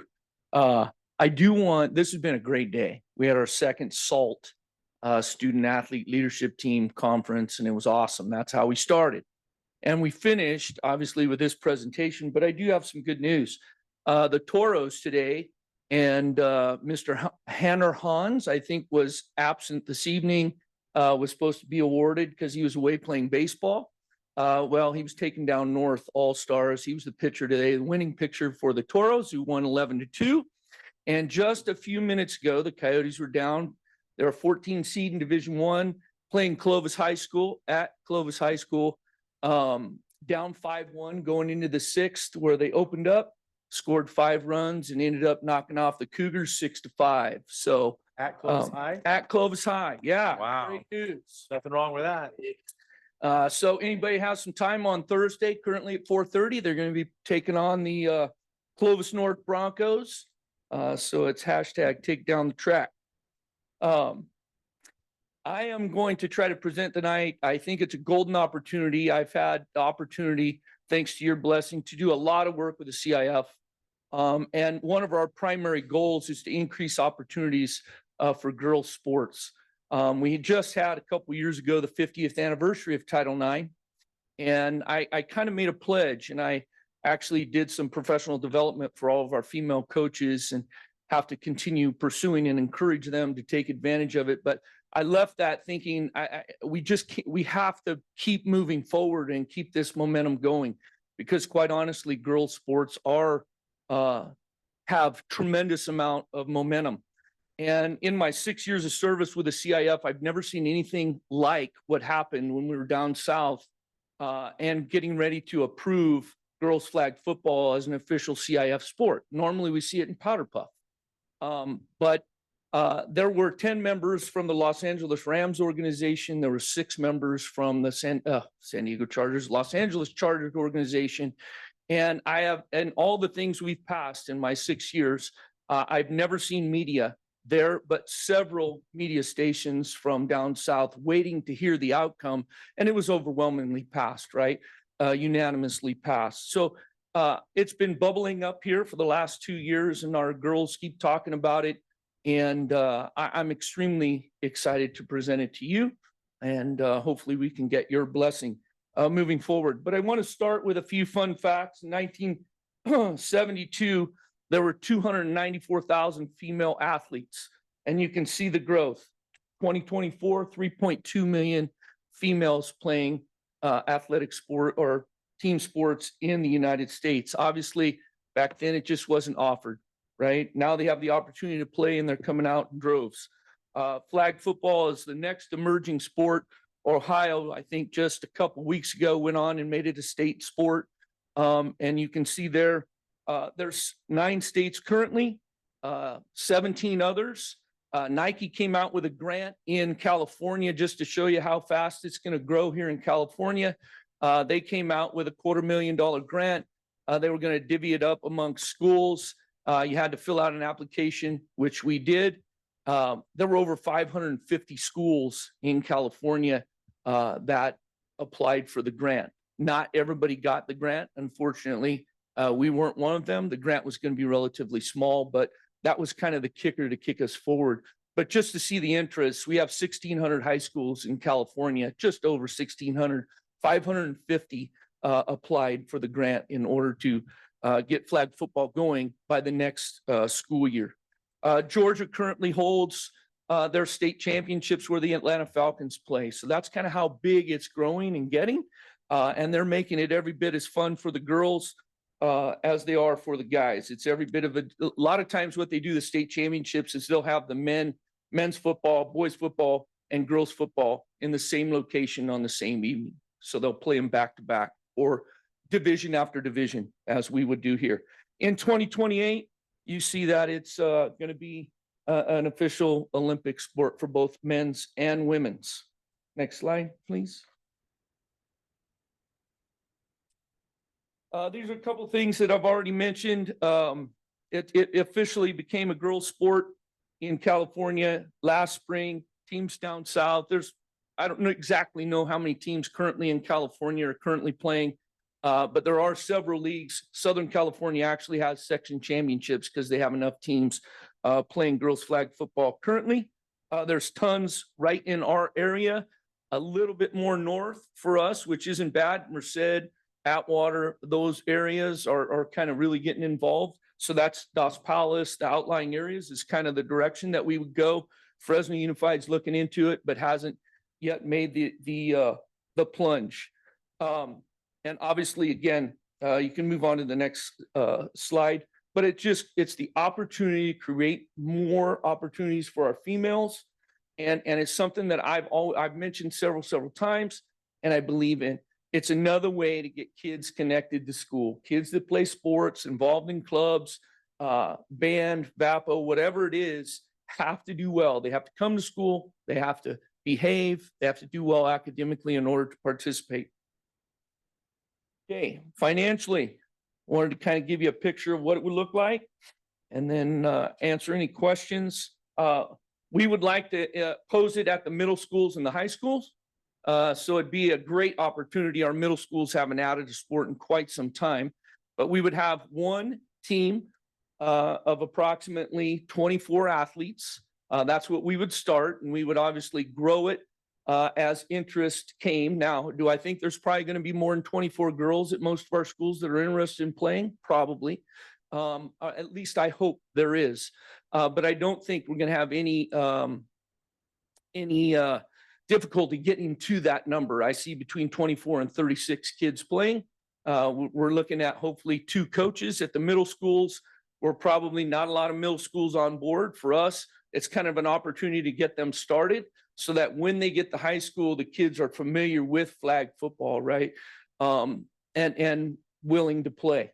So that's why we'd like to start it at the middle schools. You can see the costs, and I can answer any questions that you might have with that. You got one-time startup. Well, all of this obviously is a total will be a one-time startup, but you can see one time with uniforms and whatnot, and then that stuff circulates back into their budgets. And most of the ongoing budgets for this particular sport go to officials, transportation, coaching stipends, and those type of things. It is not a sport that takes a lot extra to run, right? And continue to run.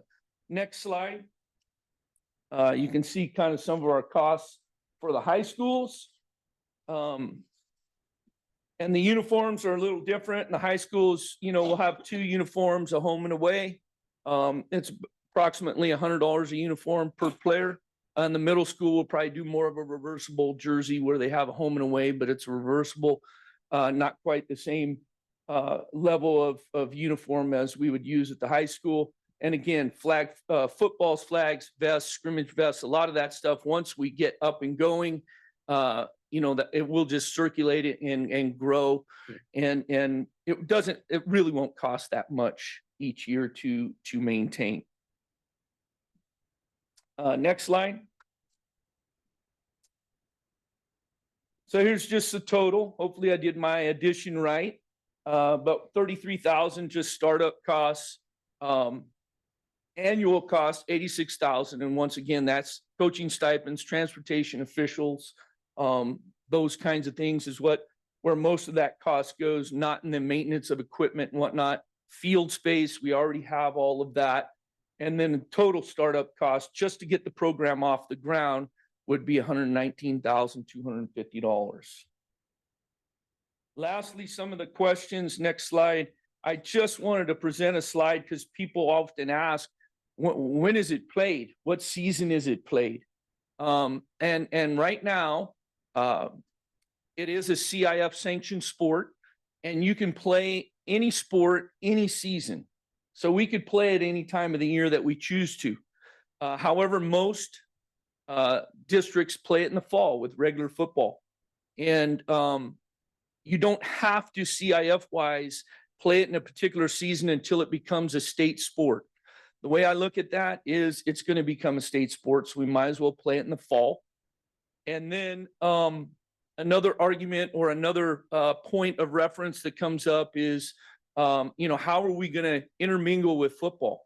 And because football is, the giant elephant in the room, which it is, no question.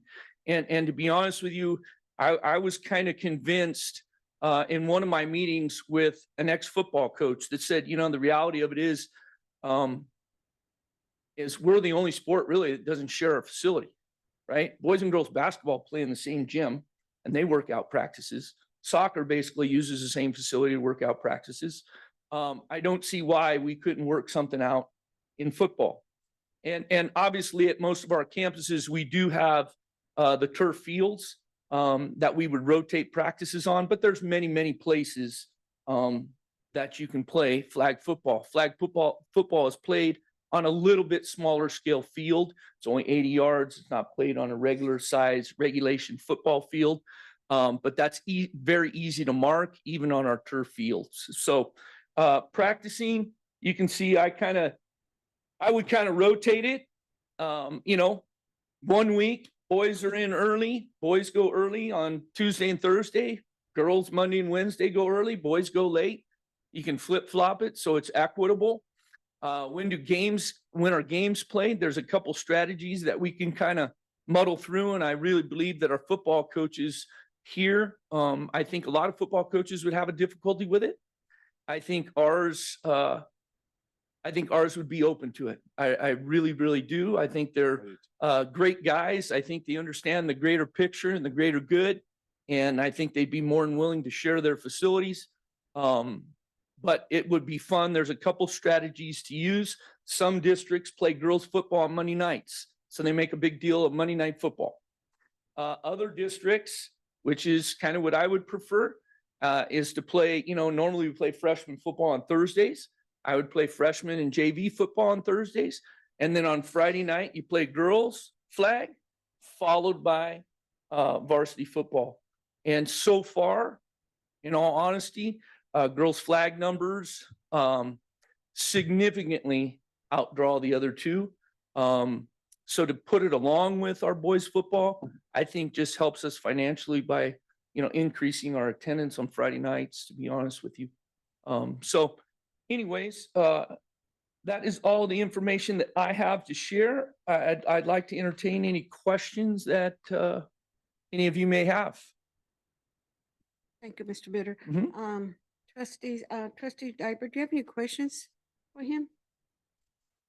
Yes, I'm really excited about this. So I have a question. So we're bringing the girls flag football because there was interest expressed by our girls, our students. And if Mhm. so, do you have any numbers maybe at each high school or middle school No, that you we haven't think? taken a poll, but we do, every 3 years, we'll kind of send around a survey just to kind of see what student interest is, if there's anything else out there.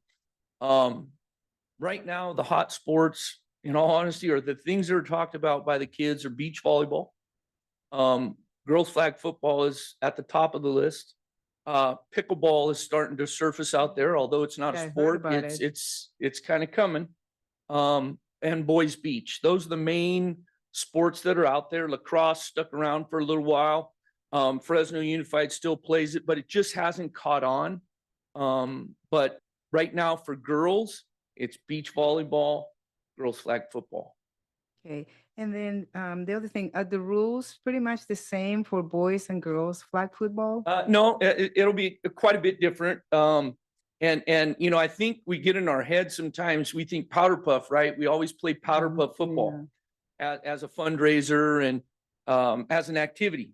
And every year, somebody goes down in powder puff because it gets really rough. Flag football is this, you're going to see is much more speed and agility, not physical. It's from what I've been told, and I have not watched a game, but you know, I see at the beginning it looks like powder puff, right, where it's very physical. But you have officials out there. When we play powder puff, we got a coach, maybe a couple high school kids officiating the game. Now you have regular officials.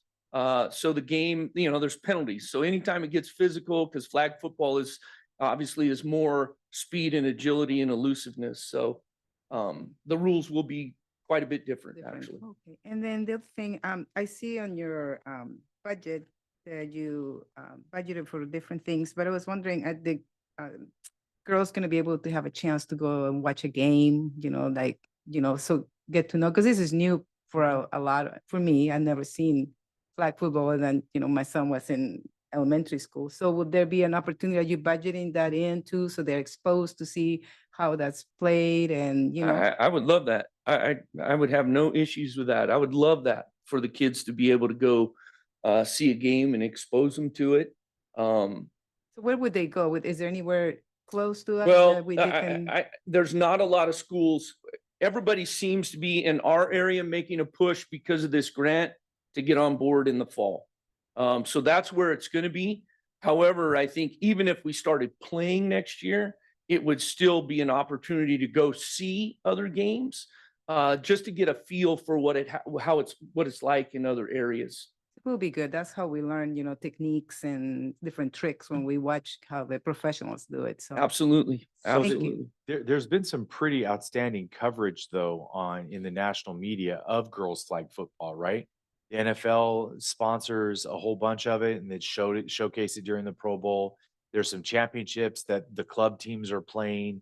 They bring them from all across the nation to play. Some of those games were incredible. Saw a team from Texas beat a team from Florida, or vice versa. I can't remember how it went, but the game was phenomenal. It was fast. It was super precise. It was really, really good. I think that was on ESPN.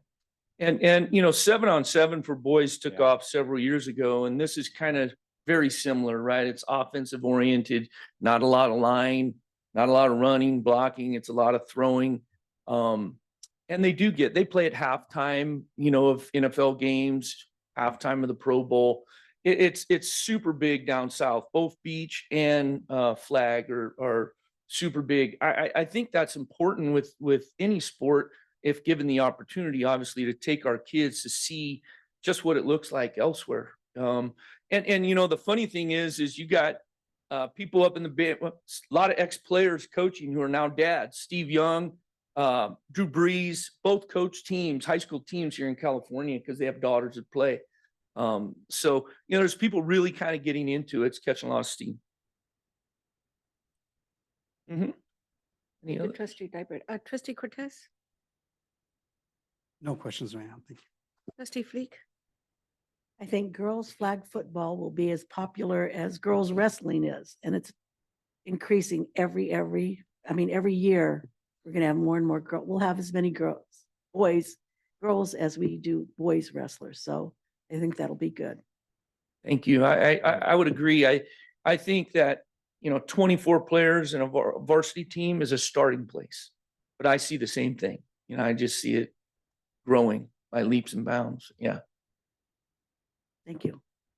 Trustee Seibert? What's the uniform?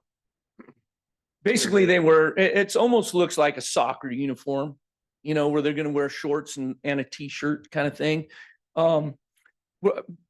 Eventually, what I'd like to do is buy soft shell. It's going to go to soft shell. I don't know if you've seen the guys play and they wear soft shell helmets, which look kind of like the old pilot helmets, mouthpieces just for safety purposes. But the uniform's more like shorts and a t-shirt, like a soccer uniform would look. My concern. Mhm. Going to be on artificial turf. They fall down, they're going to get all bruised up, skinned up. They're going to have. If you're playing on grass, it's one thing. You're playing on artificial turf, they're going to get skinned up. So, I need an appropriate uniform and equipment on them. Mhm. They probably should have at least knee pads or. They'll probably ended up wearing either higher socks, or you see like guys wear the tape, the white tape that they wear when they play on turf, for the same for abrasions and whatnot. Basketball, I don't know if you've seen the long basketball knee pads. But whatever, when it comes to safety, we're definitely going to take care of that piece of it. Yeah. I don't want to seem out there just wearing shorts out there on an artificial turf field. Yeah. Yep. Clerk Mendoza? Mr. Bitter, Bitter. sorry, but it's been a long day, long night. A couple of things real quick. You mentioned shared fields. Do you ever anticipate that there'll be a displacement of players? Because I know in JV soccer, sometimes they were canceled and they were moved to other areas, and then parents had to move along with them. The only, at least to my knowledge, when it comes to practices and things like that, I don't think there's going to be any issues when we're moving games and stuff like I think that you're referring to. Generally, it's in officials that are causing us to move games. We're in a shortage. I think everybody knows that. Soccer, football seems to be pretty decent, but most of the other sports, a shortage. So we're playing games, not just JV games, but even other games on Saturdays, Mondays, just to try to accommodate. But generally, that's why officials more so than field space. And the other part was that I know you said a startup cost of 119. Do you anticipate it going higher as it goes along? No. And when I say 119,000, that's to get the thing started, because we don't have anything currently, right? We don't have uniforms. We don't have a schedule. We haven't budgeted for transportation. Once we get it up and running, you're probably looking for 3 high schools at about $88,000, $86,000, I think it is, per year. That's for 3 high schools. So you're thinking that the price is going to drop? Well, we won't have, the uniforms and those types of, the equipment, the footballs, the, ball bags, the cones, the tees, the Startup equipment. Yeah, the equipment to get started, uniforms, that once we get going, that'll circulate into their budget and be on a same uniform cycle 3 to 4 years, like we do all of our other uniforms. You pretty much answered all the questions. My concern was the safety and the shared fields as well. Mhm. And then, but the scheduling, and then, like you said, the officials, because I know in soccer, sometimes we have issues, and then, so that's the only thing, the officials with these other games that we're going to add to them. Yeah. But thank you very much. Thank you. Thank you, Mr. Bitter.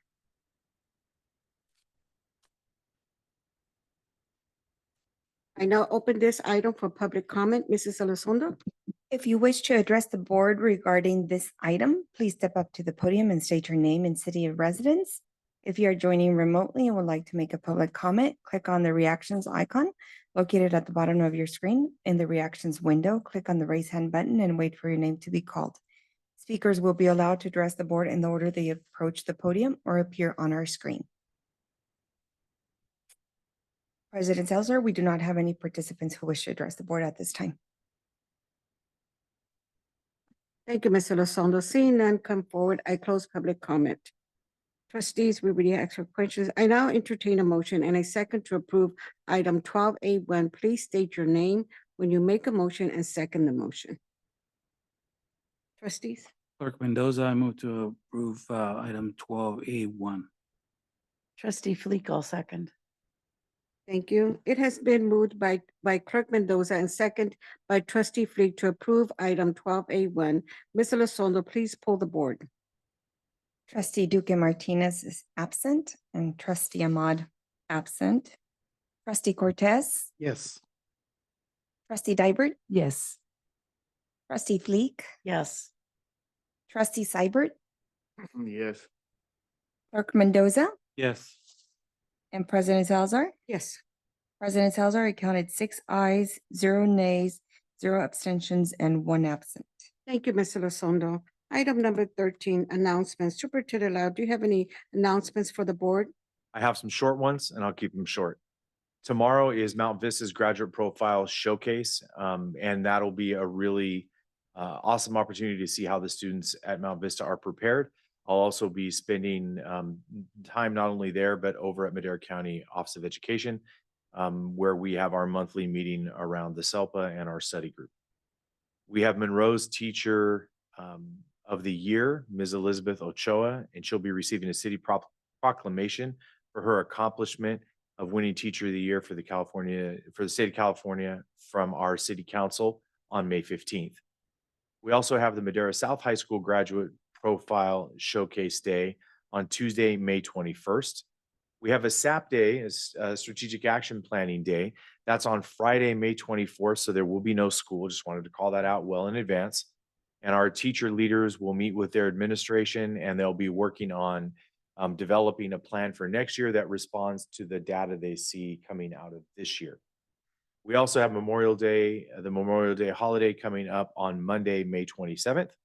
And then MTech will have a junior graduate profile showcase on Tuesday, May 28th. And they do a really good job of prepping some students to be on the main stage. And those are some really fabulous opportunities to see what we believe the graduate profile showcase will look like when we develop it all the way out. It's going to take a few years as we learn this process to raise our expectations, but we see some really powerful, positive opportunities with the showcase as it stands at MTech leading the way. So thank you. Thank you, Superintendent Lyle. Item number 14A, miscellaneous, board member committee and information reports. Trustees, this is an opportunity for you to provide the board updates on your reports from your committee meetings or events you have attended. I'll start with Trustee Dybert. President Salazar, there were quite a few events that we were invited to. Appreciated all of that. So I'm gonna try to be brief because I did attend quite a few. On April 24th, I attended the Thomas Jefferson School Site Council meeting, and Principal Catalan expressed concerns regarding parent attendance, something we discussed before. They're trying to encourage more parents to come to the meeting. There was no quorum at the meeting to approve the items on the agenda. Staff briefly discussed their goals as they prepare for their next SAP meeting with their leadership and analyze students' performance. I'm planning on attending their last meeting which will be held tomorrow, and I hope they will have a quorum. Later that evening, I attended the Madera South High School Scholarship Night. They had a very nice dinner reception for the donors, followed by the awards. It was a large group of students receiving their scholarships. Let me see. The following day, on April 25th, I attended the VAPA Advisory Committee meeting, and I enjoyed the company of this music department. Each discipline group was tasked to analyze the feedback survey from parents, teachers, and students and utilize the data in preparation of their upcoming strategic plan. Some of the takeaways from our table was facilities was the number one priority in all the surveys. Performance space was another priority among students and staff surveys. Field trips, competitions was also a priority among all the survey. Exposure to artists, performances was also among the ones from the students.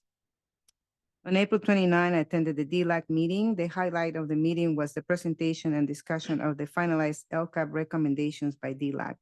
Staff also presented an update on the Newcomer Academy program. Staff informed that the district still has room for enrollment for next year for TK and kindergarten in the DLI programs. On April 30th, I attended the last student voice meeting for Madera High School led by our board member, Sue Ataja.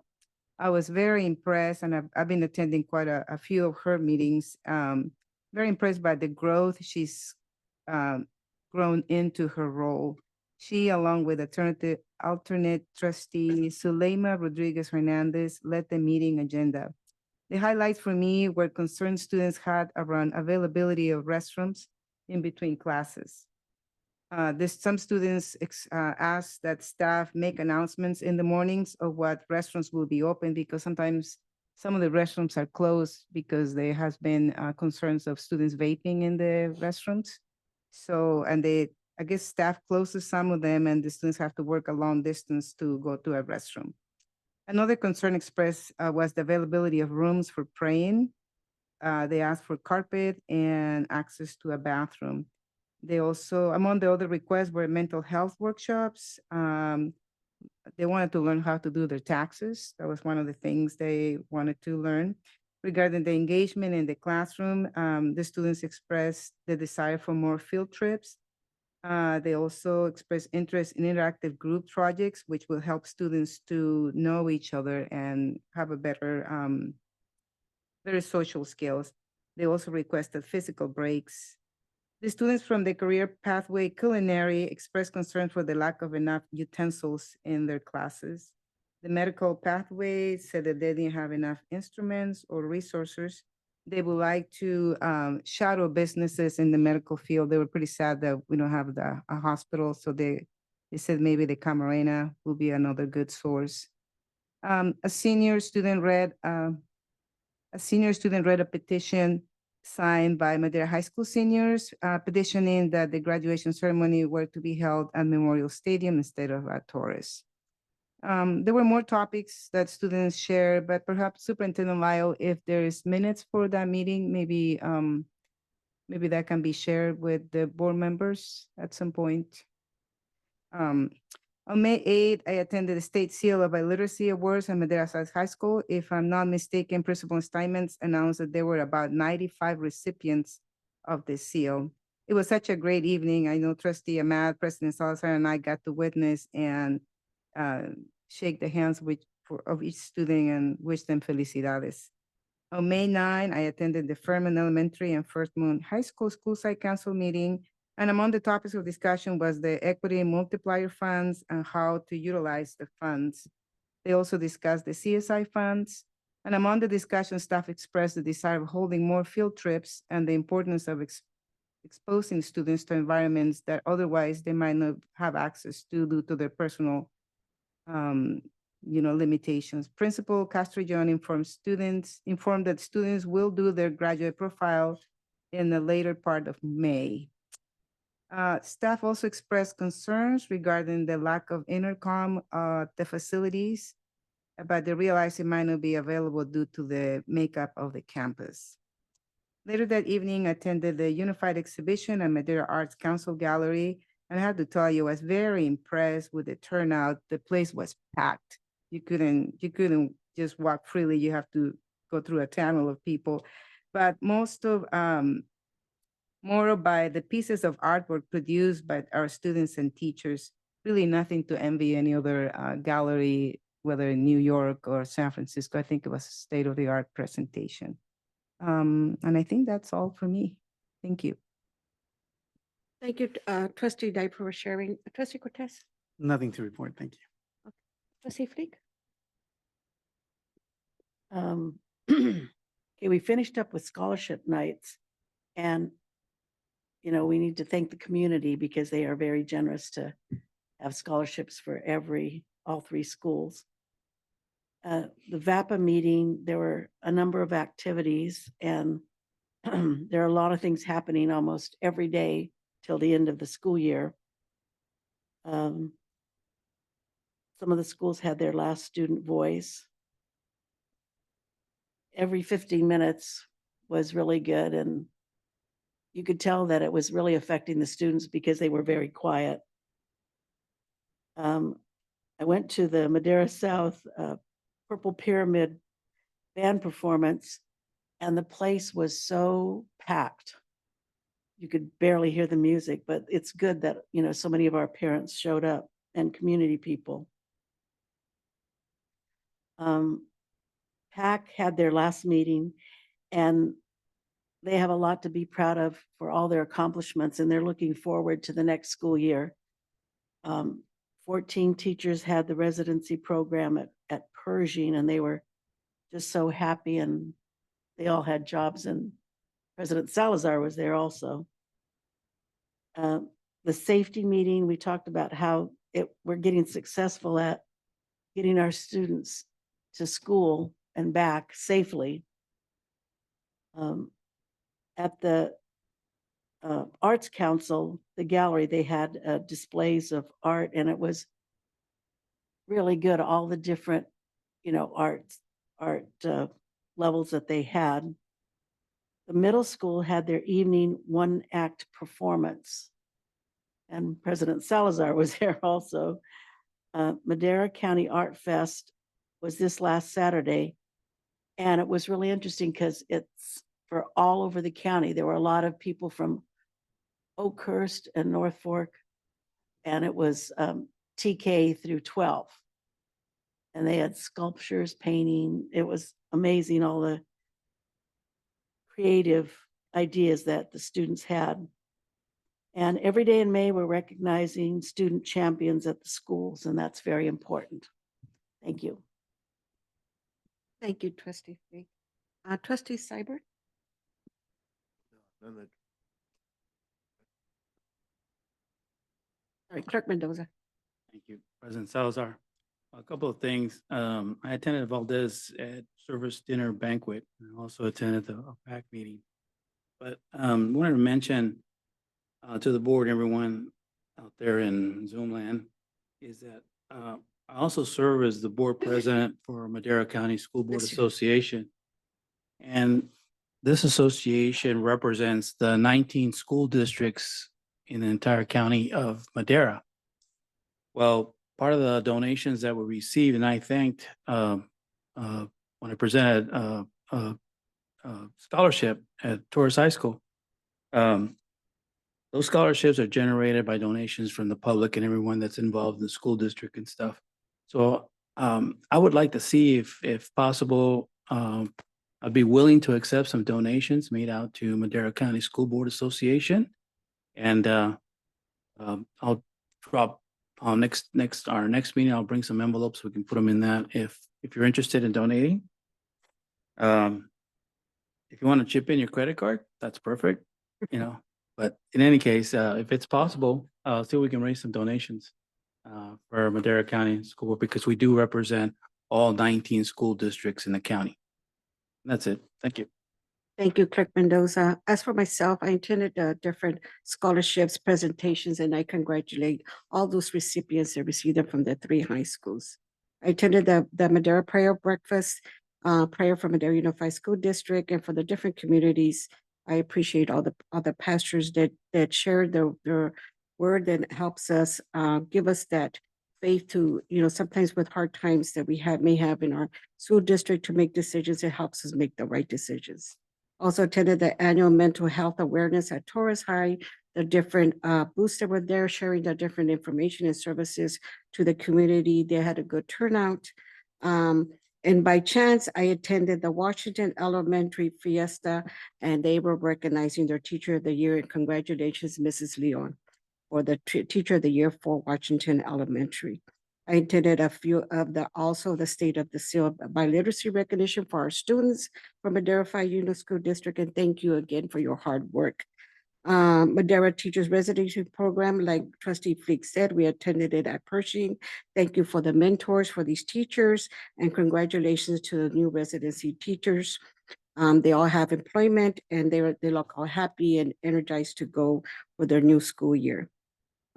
Also, I was, because of my work schedule, I attended the McSauce Art Gallery showcasing county schools artwork of our different students. And it's always happy to see these different artwork our students do. And then I attended on May 10th by Zoom, the CalSET meeting. It was held in Sacramento regarding the budget or governance budget, the proposal. There are various ways that may reduce our operating costs. But it's just a further update they're going to be providing to us. And then I attended, like Trustee Fleek, the Madera Middle School evening of the arts. TJ, MLK, and Desmond performed their one-act programs. Elena Cantu of Desmond Middle School wrote and directed this performance. Congratulations to the young lady, and she directed it, that one act for Desmond.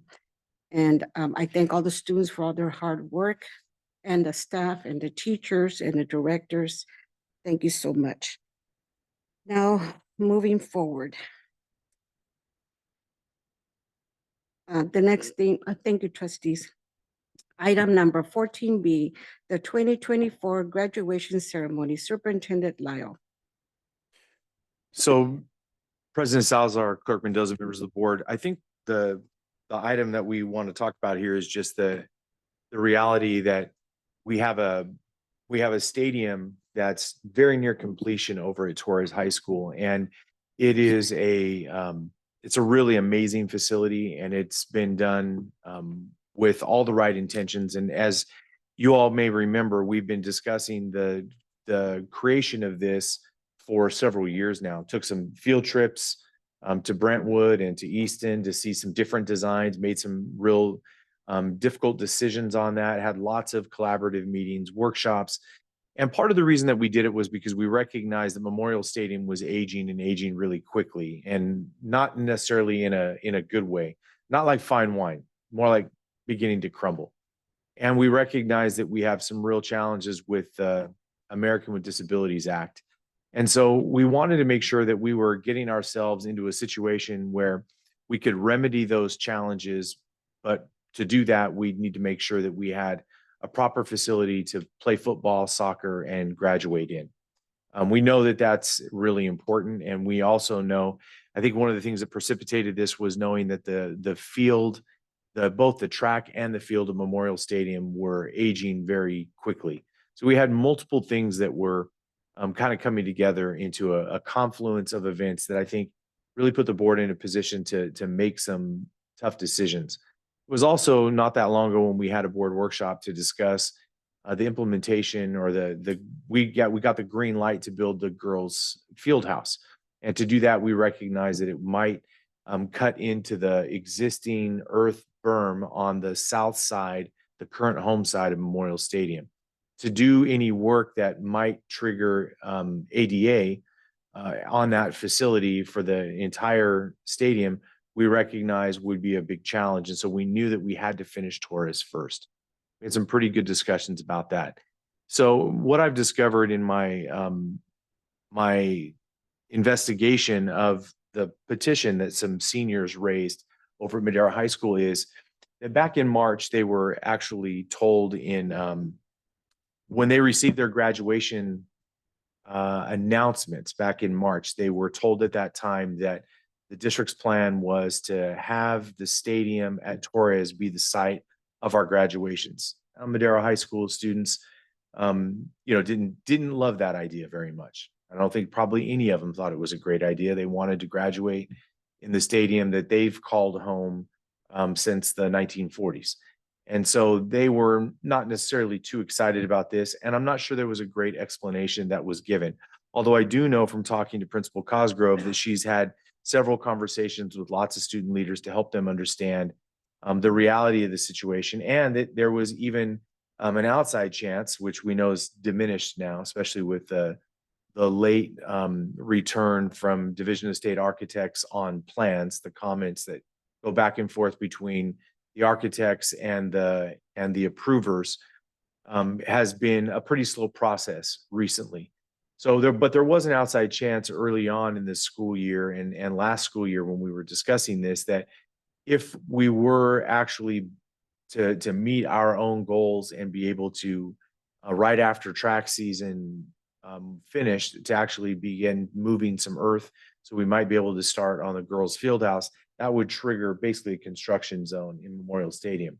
So we've really tried. I know Deputy Superintendent Schwartz and Director Cox and their team have really tried to work hard to keep the Torres project on schedule, and that's been hard to do. It hasn't been on schedule. You may remember that we wanted to be in there in December, and it's almost done now. We believe it will be done in time. However, that's far later than we thought it would be.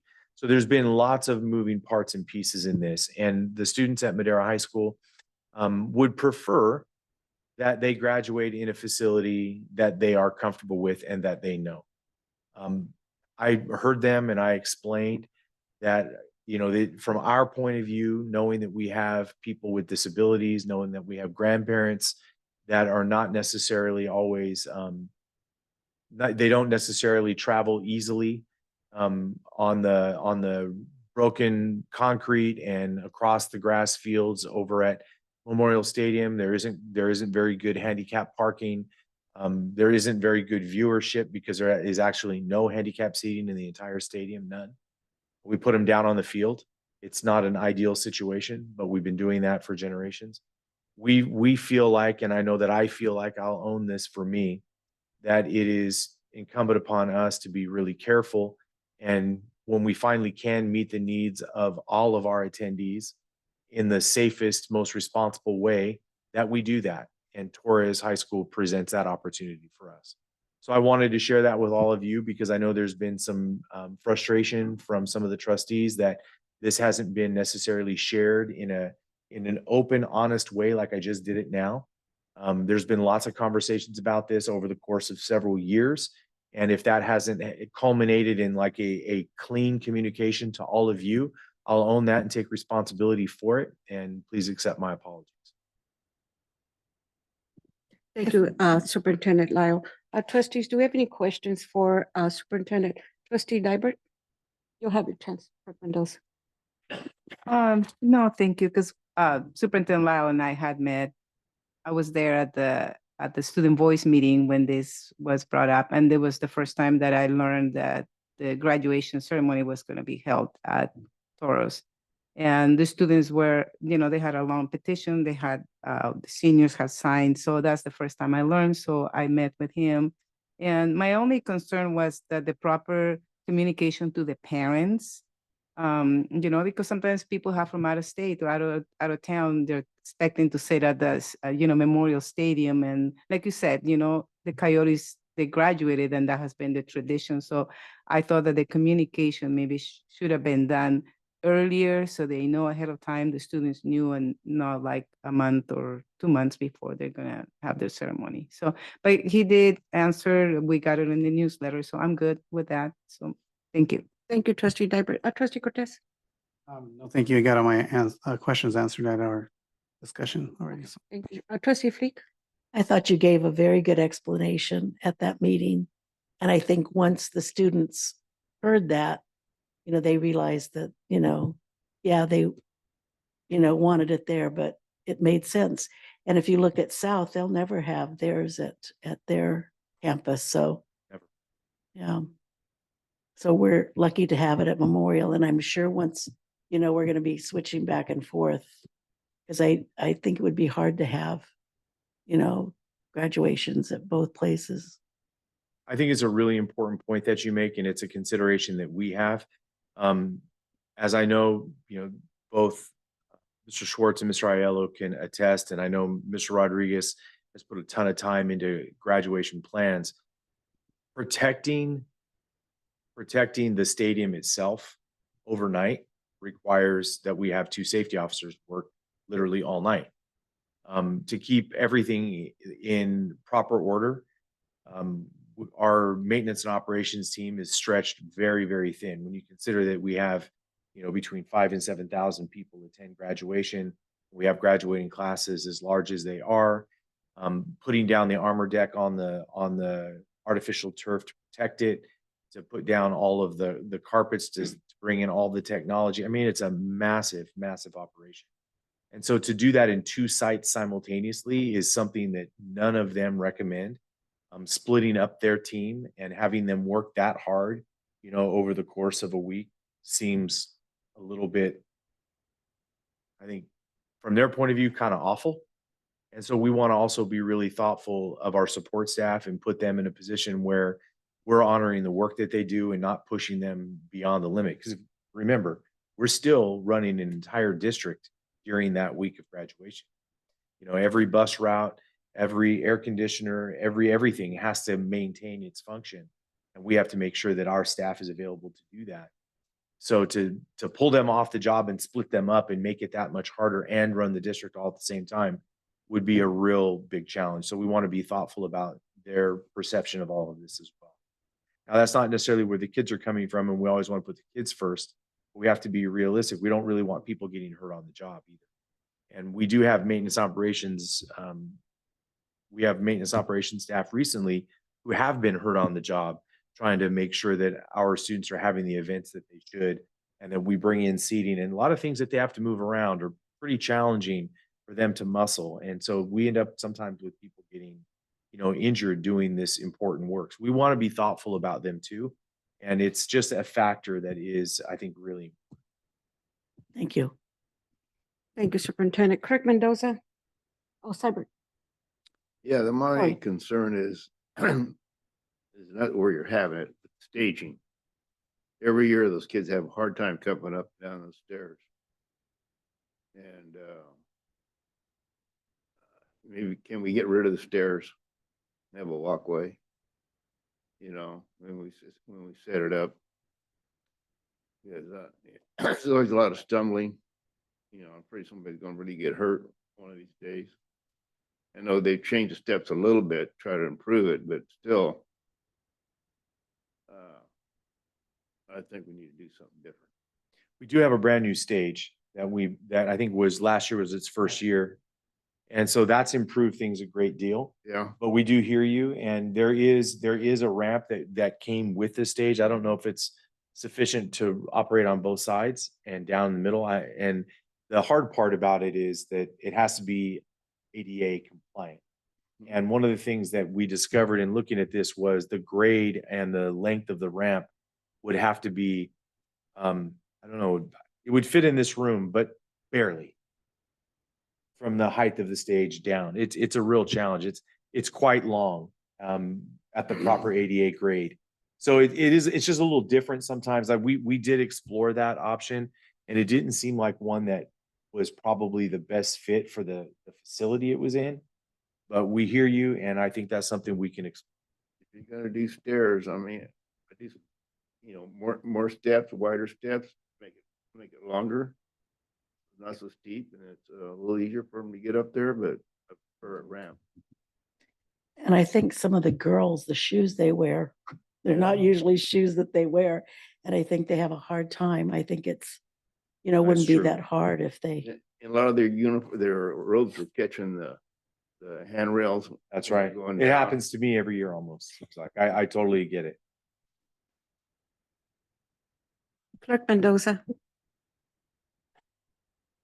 No, I think we covered everything. I just wanted to just quickly mention that we have spoken about this before when Memorial Stadium was going to be under construction, that we may have to move the graduation. That was something that we knew going in right off the bat.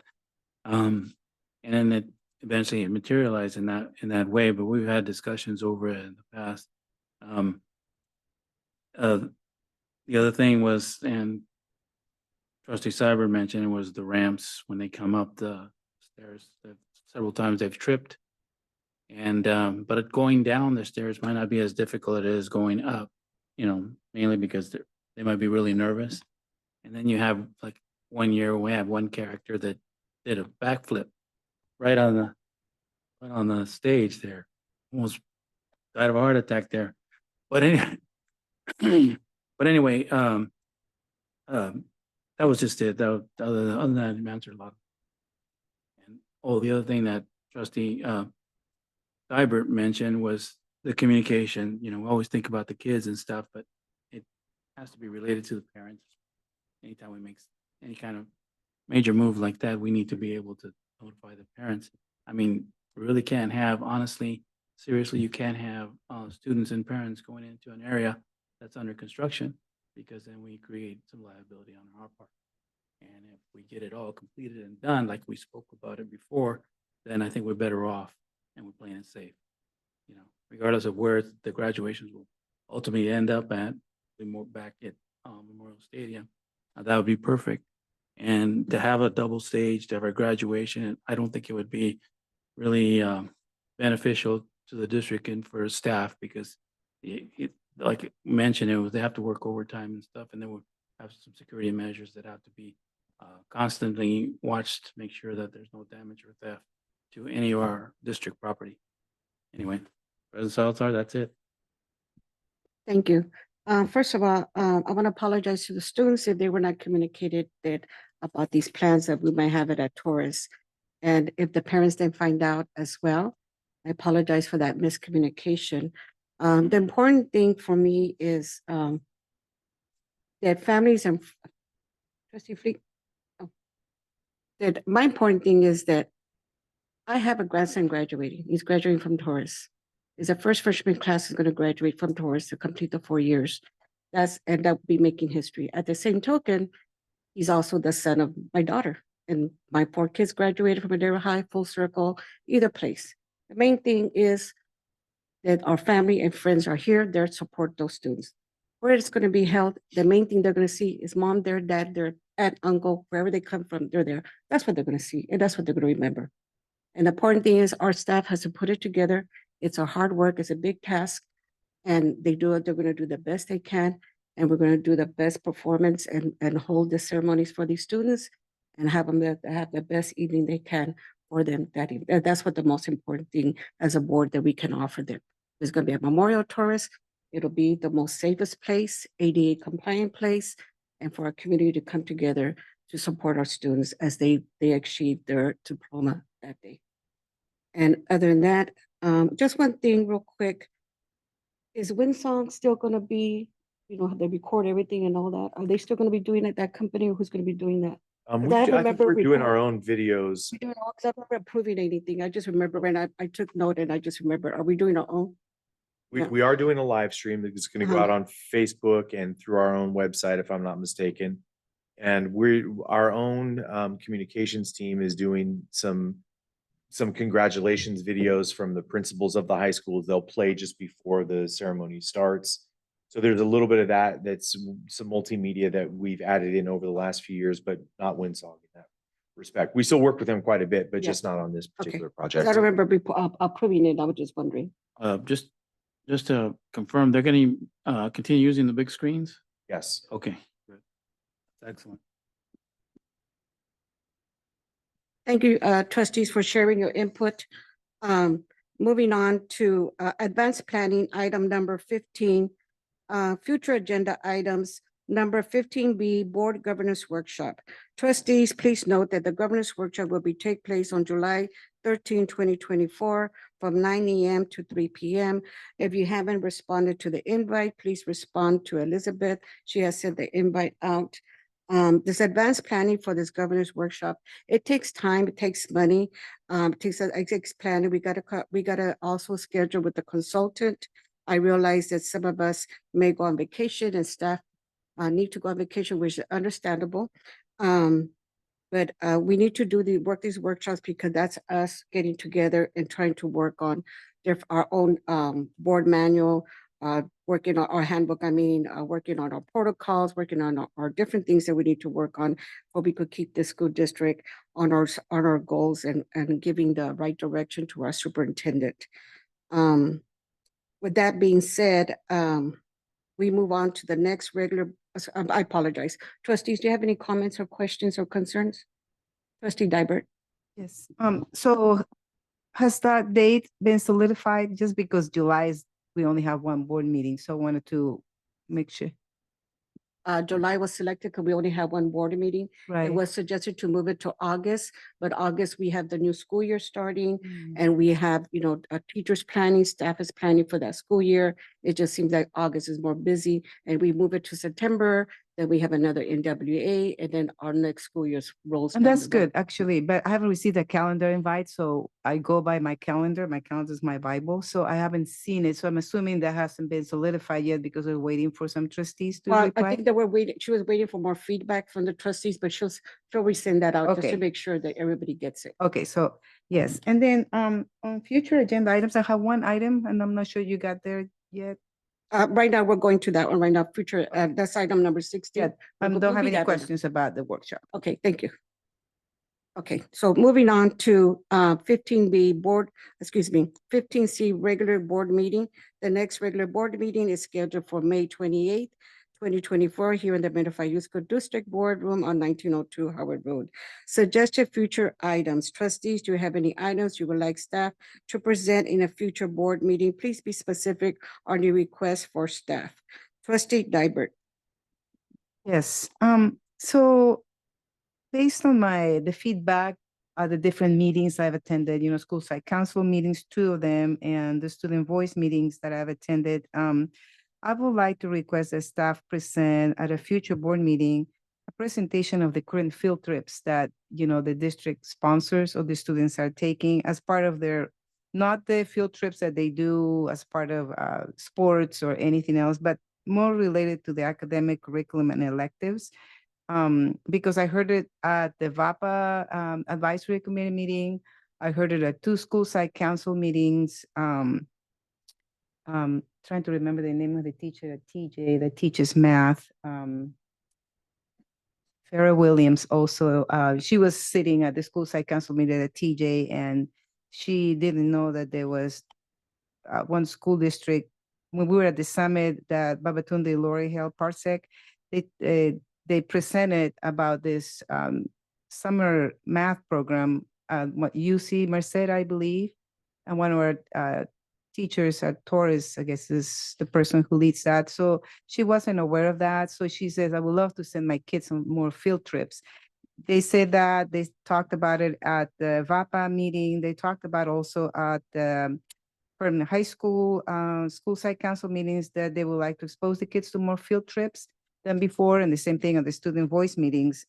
So I would like to see a list of field trips related to, academic curriculum and electives, and the feasibility of expanded future field trips of students. Let me see.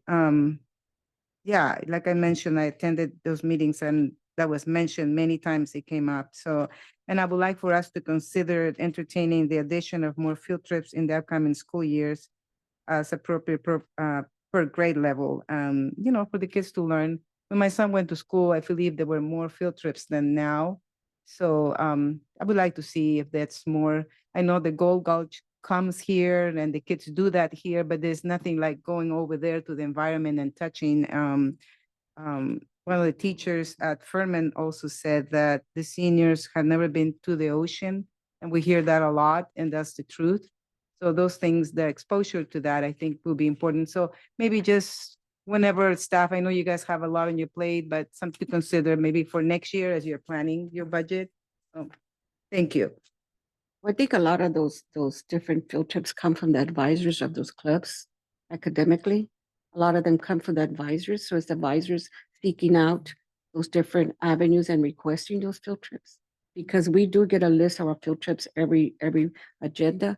But what I understand, because I have questioned that with Superintendent, we've had that discussion about, I was saying about some of our students College visits. visiting more colleges, because I know smaller high schools. I have family members in the Valley, smaller high schools, and they've gone to different universities. Why our students are, well, he responded, well, most of them are the ones that belong to the clubs, but what happens to the kids who don't belong to these clubs? And I use it, for instance, my own son, my youngest didn't belong to the clubs, always a straight A student, always like that, but those students get left out of attending these universities and stuff like that. And I understand what you're saying, but I know for a fact that I had arranged myself a tour to other universities. I gave the link to the advisor and he never acted on it. So that falls on them too. And so I know, like you said, the math one, what just happens, one of my nephews attended UC Merced for about 2 weeks doing math. And this year he's got accepted at Fresno State and now he's gonna be a math tutor and working for Fresno. So that helps, all that, like you said, sharing. But yeah, I agree what you're saying. I think we need to look into more of those exposures for our students. Trustee Cortez, any future planning items? Although, I am also interested in, besides the item that we approved today in the consent agenda, I was trying to look for it right now, but it was a math program that was funded with ELO funds for the summer school for our students. And so I am actually interested in, I'm also interested in somewhat of a math camp beyond, when we do run out of those funds. Something to continue, that summer program, that math enrichment program to get kids more interested in, or at least feeling better about themselves.